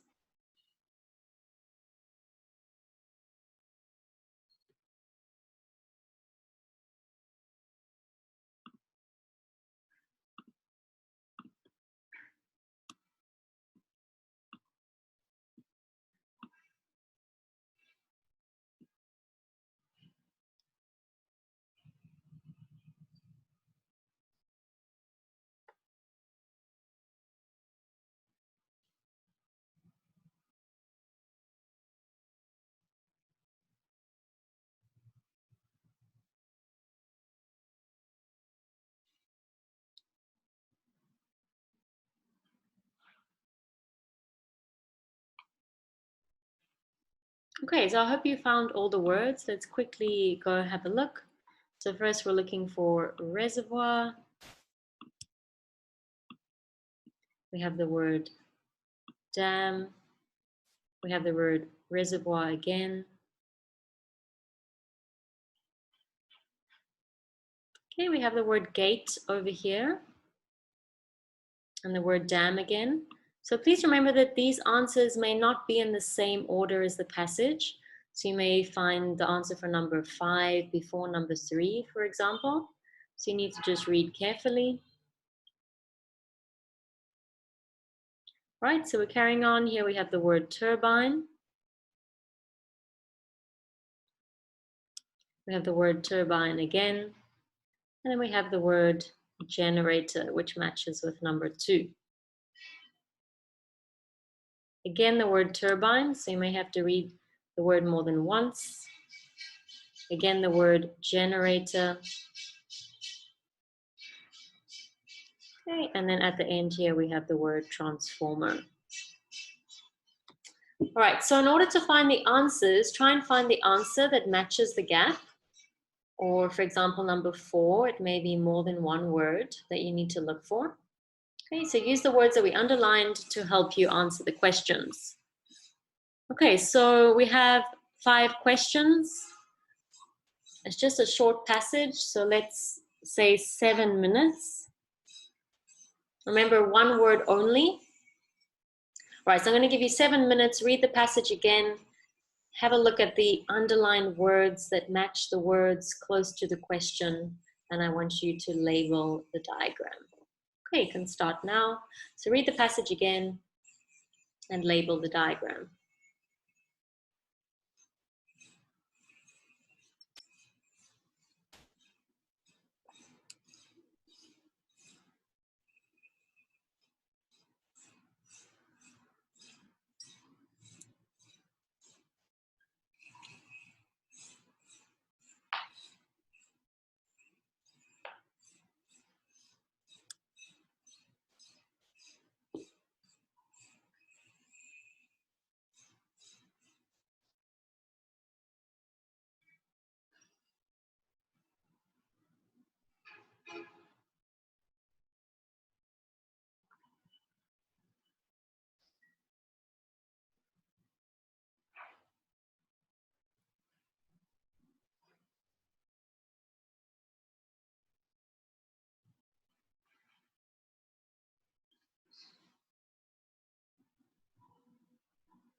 Okay, if you're done, then please type done in the chat box.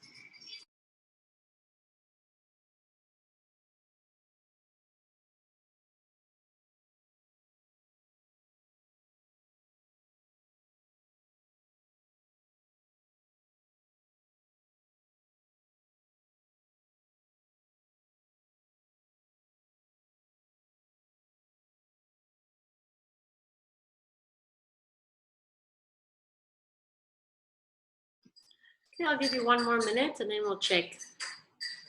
If you're done, then just double check your answers, check that your spelling is correct.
All right, so in order to answer these questions quickly, you don't want to read the whole passage for every single answer. So we scan, we find the keywords, and then the answer is always close to the keywords. Okay, so for example, for number 1, we can see the keyword we need to find is reservoir. Okay, so the answer is going to be somewhere in the beginning, which means you should not be reading the whole passage to find the answer for number 1.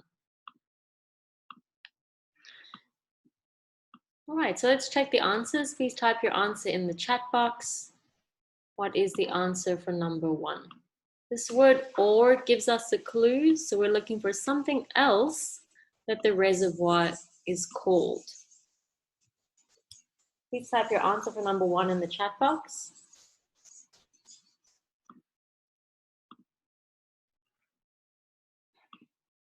Okay, it looks like most of you have got it right, so the correct answer is intake.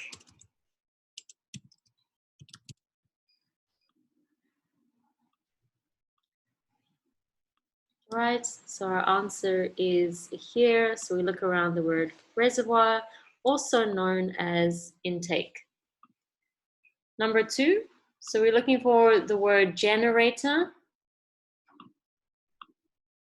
and a paraphrase for the word containing. So what's your answer for number 2? So what does the generator contain? So we know that the word generator is here, so we should be looking around these 2 words to find our answer.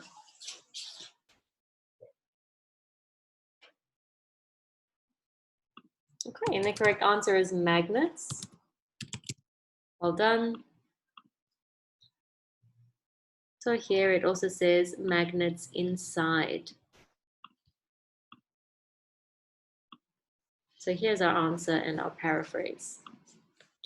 Right, so number 2, we need to look between 2 words. So the answer may be close to the word transformer or the word turbine. So here we have the word transformer. Okay, it's not going to be the word transformer because that's already labeled on the map. So something's already labeled on the map, it's not going to be that word again. So the correct answer here is powerhouse. So we can see at the end, close to the word transformer, is the word powerhouse. So the powerhouse is located inside the transformer, as we can see here. The powerhouse is inside this transformer. Right, number 4. We're looking for our answer for number 4 somewhere close to the word turbine and the word generator. So our answer is going to be somewhere over here. So what we're looking for is what is between the turbine and the generator. What connects the turbine and the generator together? And the answer for this one is the shaft. Okay, so it says a turbine which is attached to the generator by way of a shaft. Right, and the last one, number 5, our answer should be somewhere around the word control gate.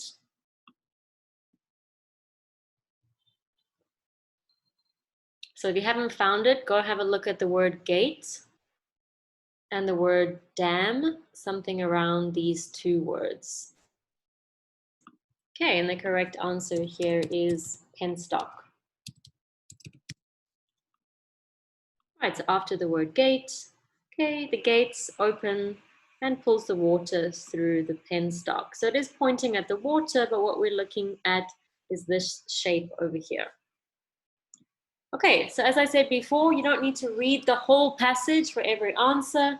You just need to scan, find the keywords in the diagram, and your answer will be somewhere around those keywords. Okay, but well done. I think you all did really well with that.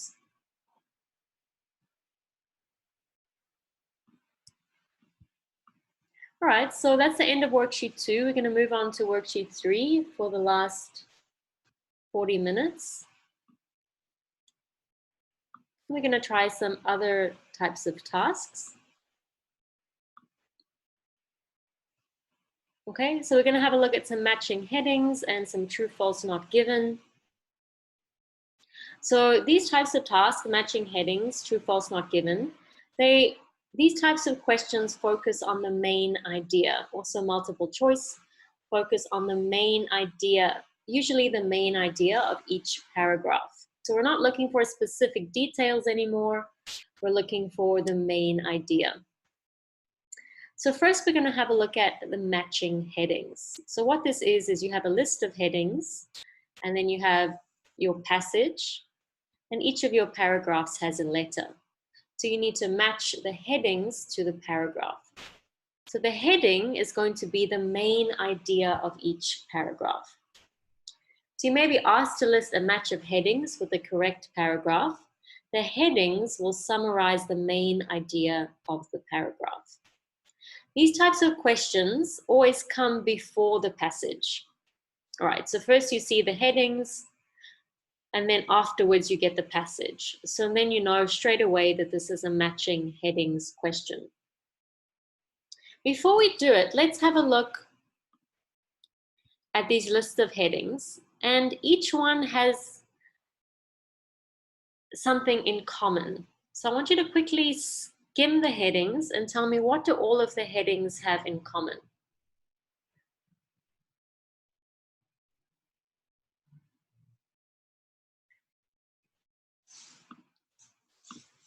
So there's something that's similar or the same about all these headings. What is it? What is the common theme? Yeah, it's urban planning. Okay. So straight away, we know that the passage that we're about to read has something to do with urban planning. Urban usually talks about city, or not in the countryside or rural areas. Planning is going to be talking about some kind of planning design of the urban area or the city. Okay, so we know without even reading that this is the topic of the passage that we're about to read. So these are the steps that you can take for this type of task. The first thing you should do before you start reading is you should read all the headings. Okay, think about, is there a common theme? Quickly think about what's the main point in each heading. So you can underline the main point. For example, number 1 is talking about the future of planning in America. Number 2, conflicting, which means different ideas in the history. Okay, so we can underline and quickly read the headings. The next thing you should do is skim the whole passage to get the overall meaning. So this should only take you 2 or 3 minutes.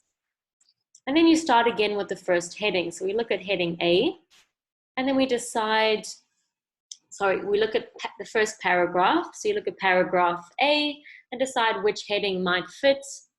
And you read the paragraph again just to check, and then you choose the best heading. Right, so now we looked at the headings. Let's quickly look at the paragraph. So I want you to skim read it to get the overall meaning. So I'm going to give you 2 minutes. This is about 200 words. Okay, so you can start reading now. Just skim read to get the general meaning.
All right, so stop reading. That's 2 minutes. So you should be about finished, hopefully close to finished.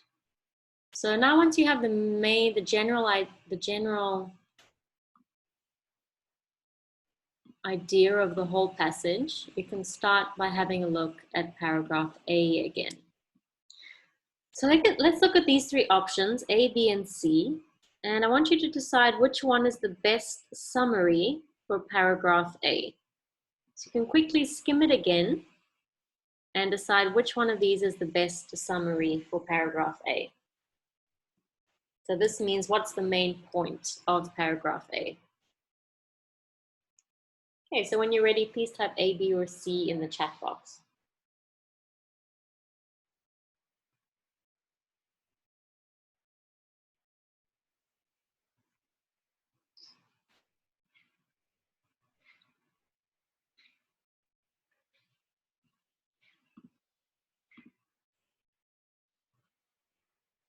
Okay, so the answer here is definitely B.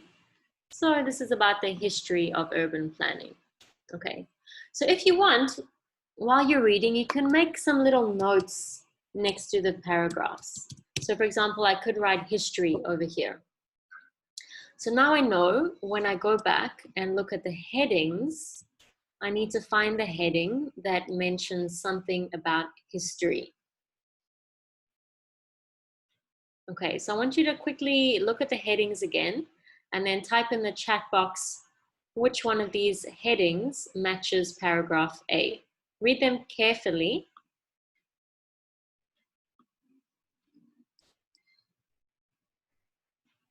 So you're finding which ones talk about history, and then out of those ones that talk about history, which one is correct?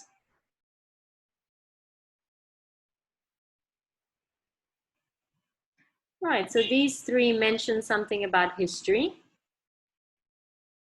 So you should be choosing your answer from one of these three. Okay, so we can look for keywords like history. Here it says history. Here we have the word background. Okay, so which of these is correct? So the correct answer for A is number 3. Urban planning has a long and varied history. Let's have a look at why the others are incorrect. So number 2 says conflicting ideas. This means ideas that conflict is ideas that are different or oppose each other. So there's nothing in A about conflicting ideas. Also, number 5 talks about one particular community. So paragraph A is not talking about one particular community, but about different communities through history. All right. So the first thing you should do is decide which one of these talk about the main topic, like history, and then out of those possible options, which one of them is actually correct. So once you choose your answer, like number 3, you can just go back, quickly read the paragraph again. So reread the paragraph and then decide if this is actually correct. So first you chose number 2, you go back and read it. Oh, there's nothing about conflicting ideas. So maybe my answer is number 3 instead. Okay, so you should choose your answer and then go back and check if it's correct. So I'd like you to do the rest of them by yourself. So I'm going to open up everything together. All right, so we've done A already. A is number 3. So I'd like you to do B, C, and D by yourself. For each paragraph, write down the number of the matching heading. Okay, so we've already done this one. So there's only 3 questions now, so I'm going to give you about 5 minutes. Remember the technique, read the passage again, think about what is the main topic, find the headings that match the main topic, and then decide which one you think is correct. Just read the passage one more time to check, and then move on to the next one.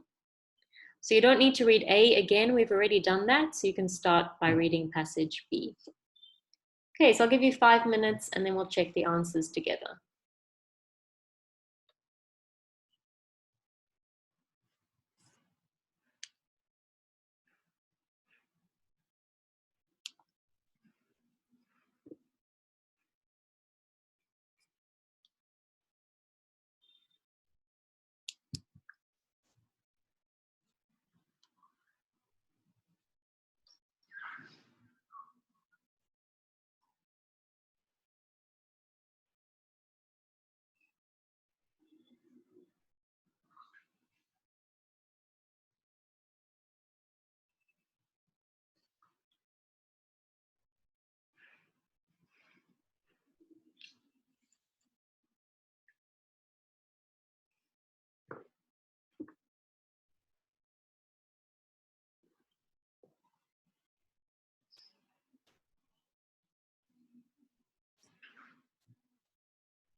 Right, if you're done, please type done in the chat box. I'll give you 1 more minute.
Remember that you should only spend about 2 minutes doing each question. So that would be 2, 4, 6. Right, so let's have a look at paragraph B. Please type your answer in the chat box. Which heading matches with paragraph B?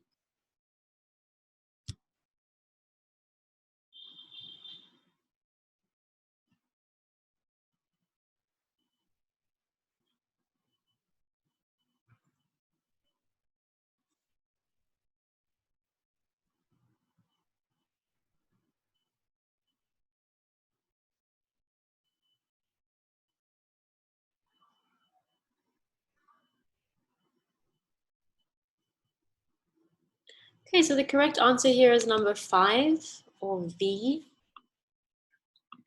So this is the background to one particular community. So the one particular community that they're talking about for B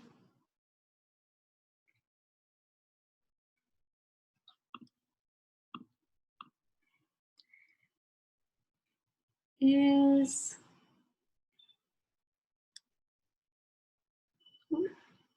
can't find the name.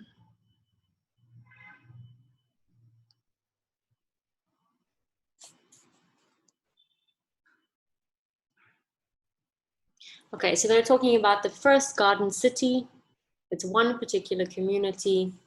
A few of you said 7 to reduce traffic. All right, there's nothing here that mentions traffic.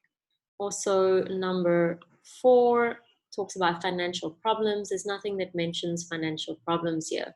What they're focusing on is one specific city, which is Lenchworth, the first city, and what led to it, or how the city began. So it's background. Let's have a look at C. Type your answer in the chat box.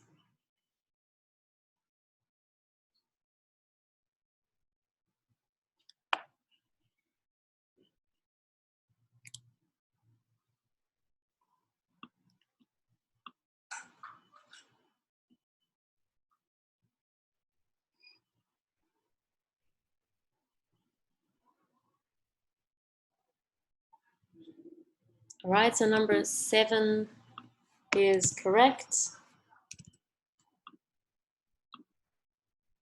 Right, so the main point that they're talking about here is reducing traffic. Although they don't actually use these words, they use a synonym. So what they're talking about is Randburg Okay, they mention the separation of pedestrians and vehicles. And why do they do this? In order to keep children safe. So we know that doing this is in order to reduce traffic. The last one, D.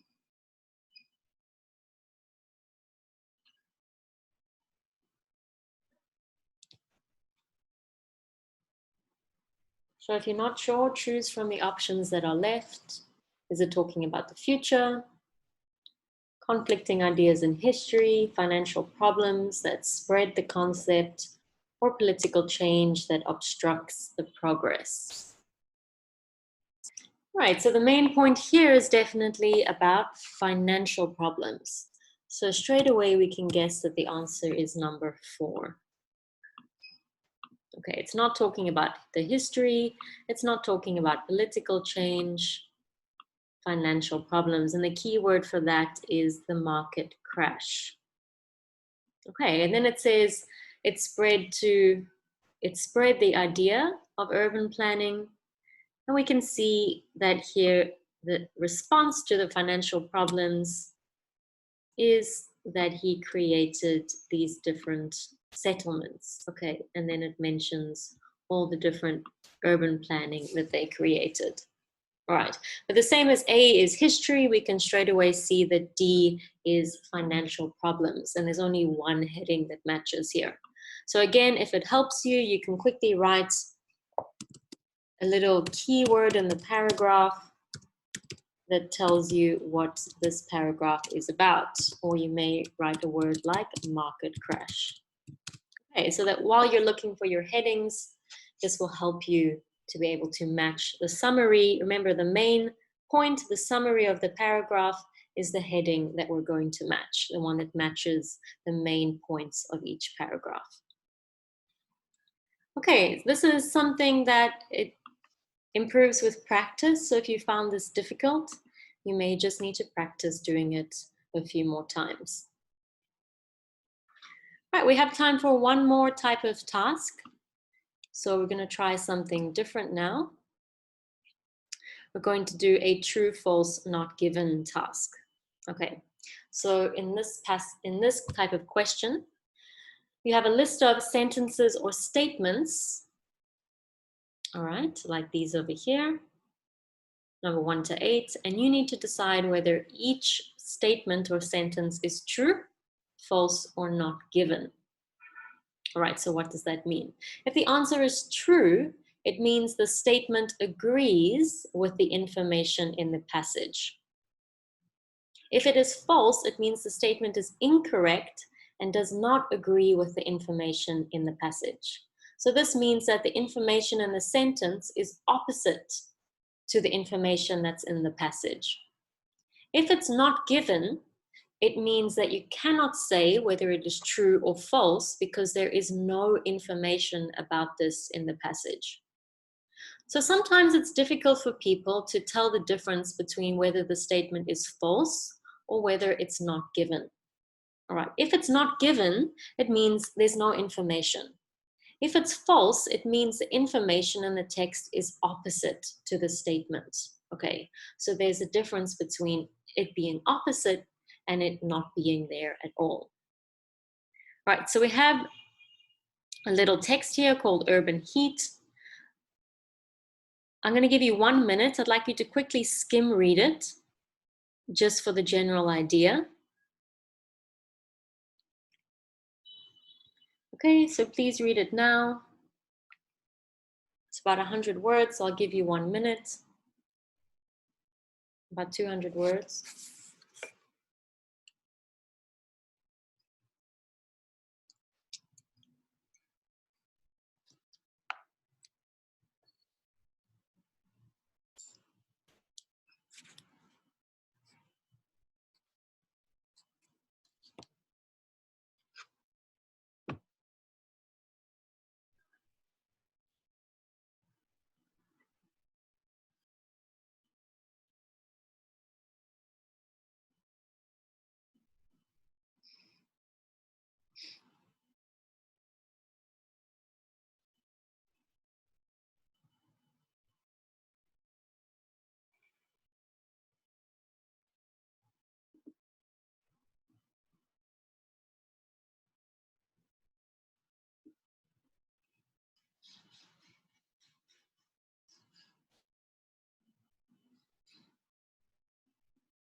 All right, so that's about 1 minute. So you should be finished reading. Remember, you should always work on improving your speed reading. All right, but we're going to have a look at these three statements, number 1 to 3. And for each one, we're going to decide whether it's true, false, or not given. So they've underlined the part of the passage where you can find your answers. Okay, so number 1, you have a little 1 over here, number 2, and number 3. Okay, so to find the answer for number 1, you just need to read this part of the passage. Please note that for these types of questions, true, false, not given, the questions are in the same order as the passage, okay, which means the answer to number 1 comes first, and then 2, and then 3, and so on. So you shouldn't be reading the whole passage for each answer. If you found the answer for number 3 over here, okay, then you know that the next answer, number 4, is going to be over here. So you shouldn't have to start from the beginning for each answer. Okay, once you found the answer for number 3, you don't need to read this part of the passage again. If it's not given, which means there's no information, it means the information won't be there. Okay, so let's say the information for number 2 is not here. So once you stop reading here and you don't find the answer, you don't need to carry on reading. Okay, so you shouldn't read to the end for question 2 because we know our answer must be somewhere in the beginning. All right, so I'd like you to just read the section that's underlined for each answer. Okay, and then I'll give you 3 minutes. So for each one of these, I want you to decide if they're true, false, or not given. Okay, once you're finished, we'll check the answers together.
Okay, if you're done, please type done in the chat box.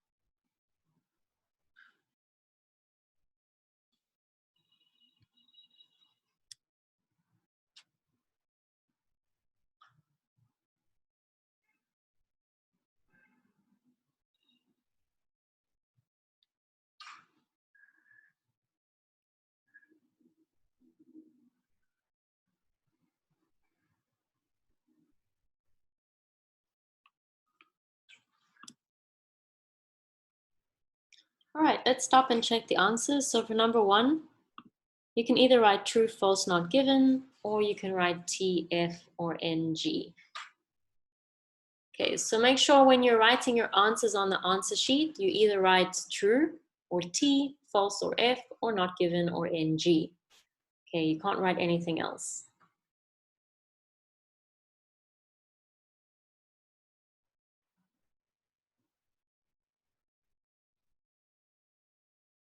Okay, I'd like everyone to write an answer. So if you're not sure, just take a guess.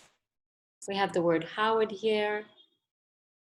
Invented means he came up with it. So he's the one that first came up with this term. All right, so this is false.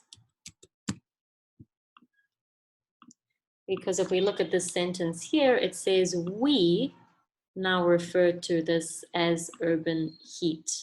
Okay, so Howard is the one that noticed the heat, the temperature change, but we is talking about us or scientists now. Okay, so Howard didn't first come up with it, it was now we.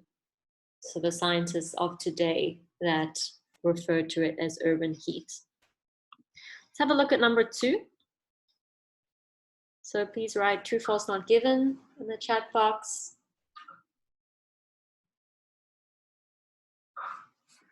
All right, so this is true. If you're not sure, let's have a look. So we're looking for city temperatures are higher than country temperatures, regardless, means no matter what the season. Okay, so they say the differences are usually greater at night. Okay, but that's not our question. Our question is that whether it occurs in both winter and summer. Okay, so regardless of the season, the phenomenon occurs. So it's true. The last one, number 3. So we're looking about something it says about experts that they failed in their efforts of creating heat reflecting concrete. So what's the answer for number 3?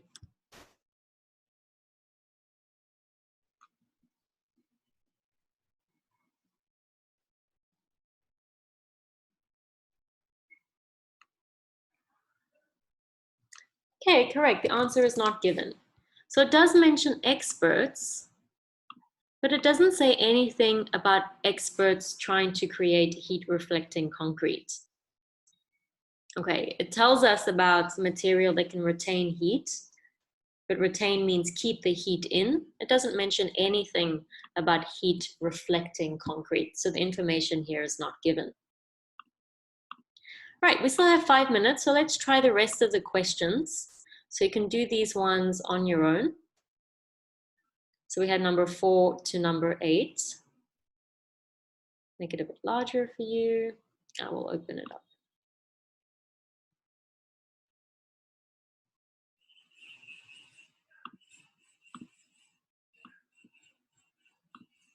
Okay, so now we have our answer for number 3, which means you should be looking from here onwards to find the answers. Remember, they're in order, so number 4 will come first. Once you found number 4's answer, the answer for the next one will be afterwards. Okay, so we have 5 questions. Okay, for each one, please decide if it's true, false, or not given.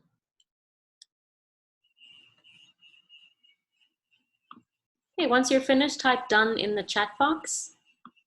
I'll give you about 7 minutes and then we'll check the answers and that will be the end of the lesson.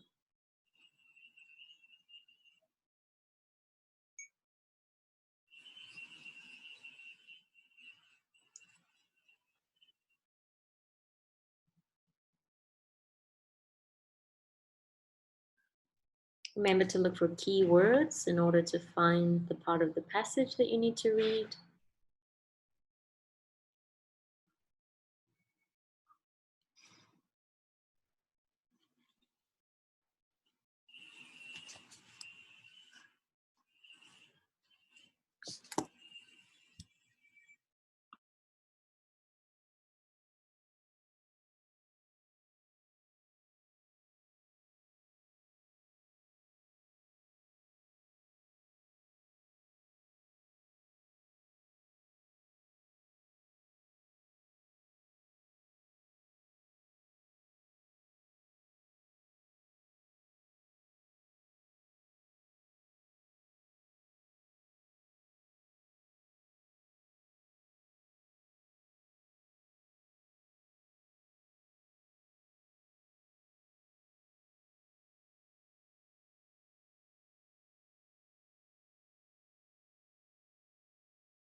All right, we've run out of time, so let's just check the answers together.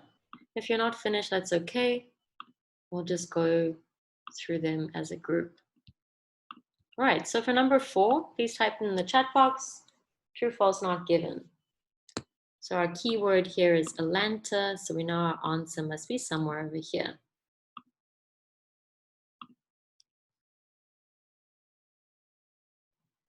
Okay, so please stop. Let's go back to number 4. Please type your answer in the chat box.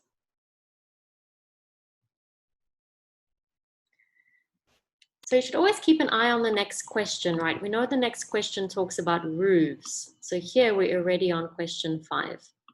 So that way we don't need to read further than the word roofs. For the answer for question 4, it must be somewhere over here. Okay, number 4 is not given. So they don't mention anything about Atlanta in comparison to other areas. Number 5, so here we look at the word roofs. Please type your answer to number 5 in the chat box.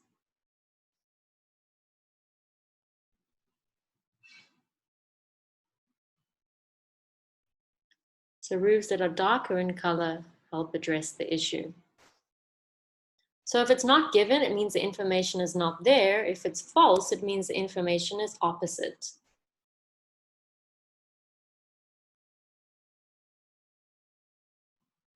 Right, so the correct answer here is false because they don't use dark color in the roofs, they use light colors in order to reduce the problem.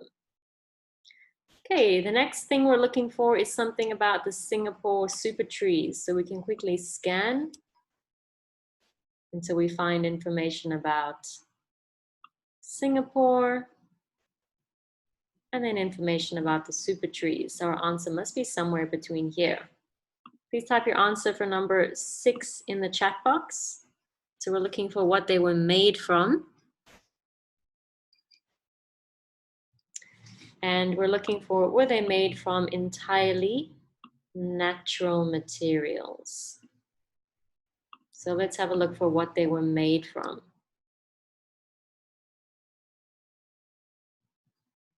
And here is our answer.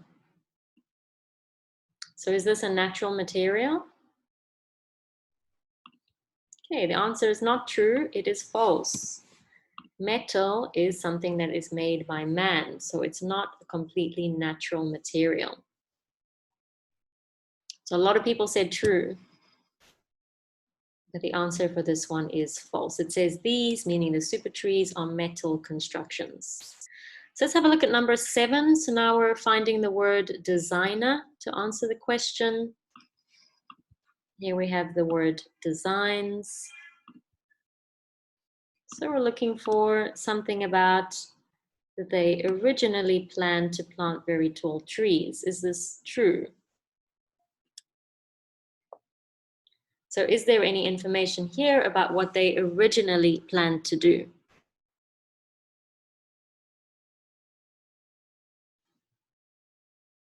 A lot of people have said true. I want you to read it again. Here it says designers. So these metal constructions were made to resemble tall trees. Each one had a vertical standing. Their structure allowed the designers to create an immediate canopy. The answer here is not given. It doesn't tell us anything about what their original plans were or any different plans from what they did. It also says that they were made to resemble tall trees. Okay, so they didn't plan to plant trees. This information is not given. Okay, and the last one, number 6, we're looking for super trees again, so it must be after the answer about designers. This they is referring to the super trees, and we're looking for, do they require regular maintenance?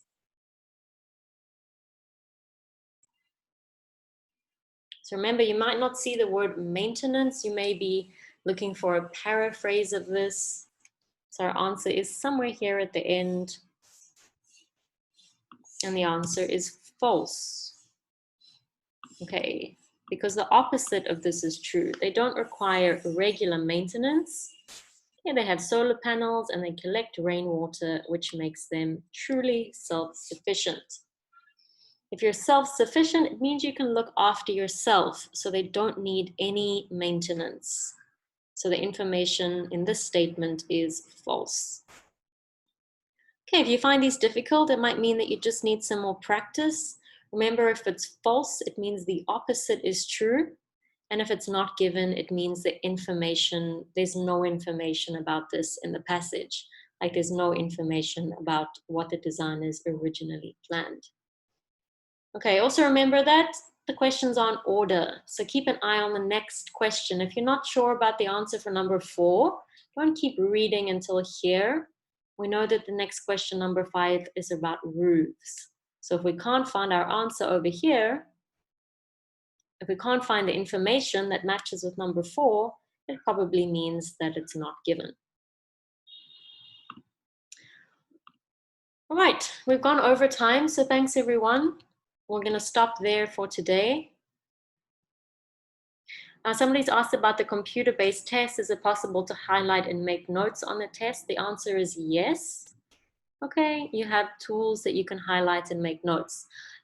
Tomorrow, I'll post a link to a practice, a website where you can practice the computer-based test so that you can have some practice with that before you actually do it in your final IELTS test. Okay, so I'll post that link for you tomorrow. Otherwise, goodbye, everyone. Thanks for coming.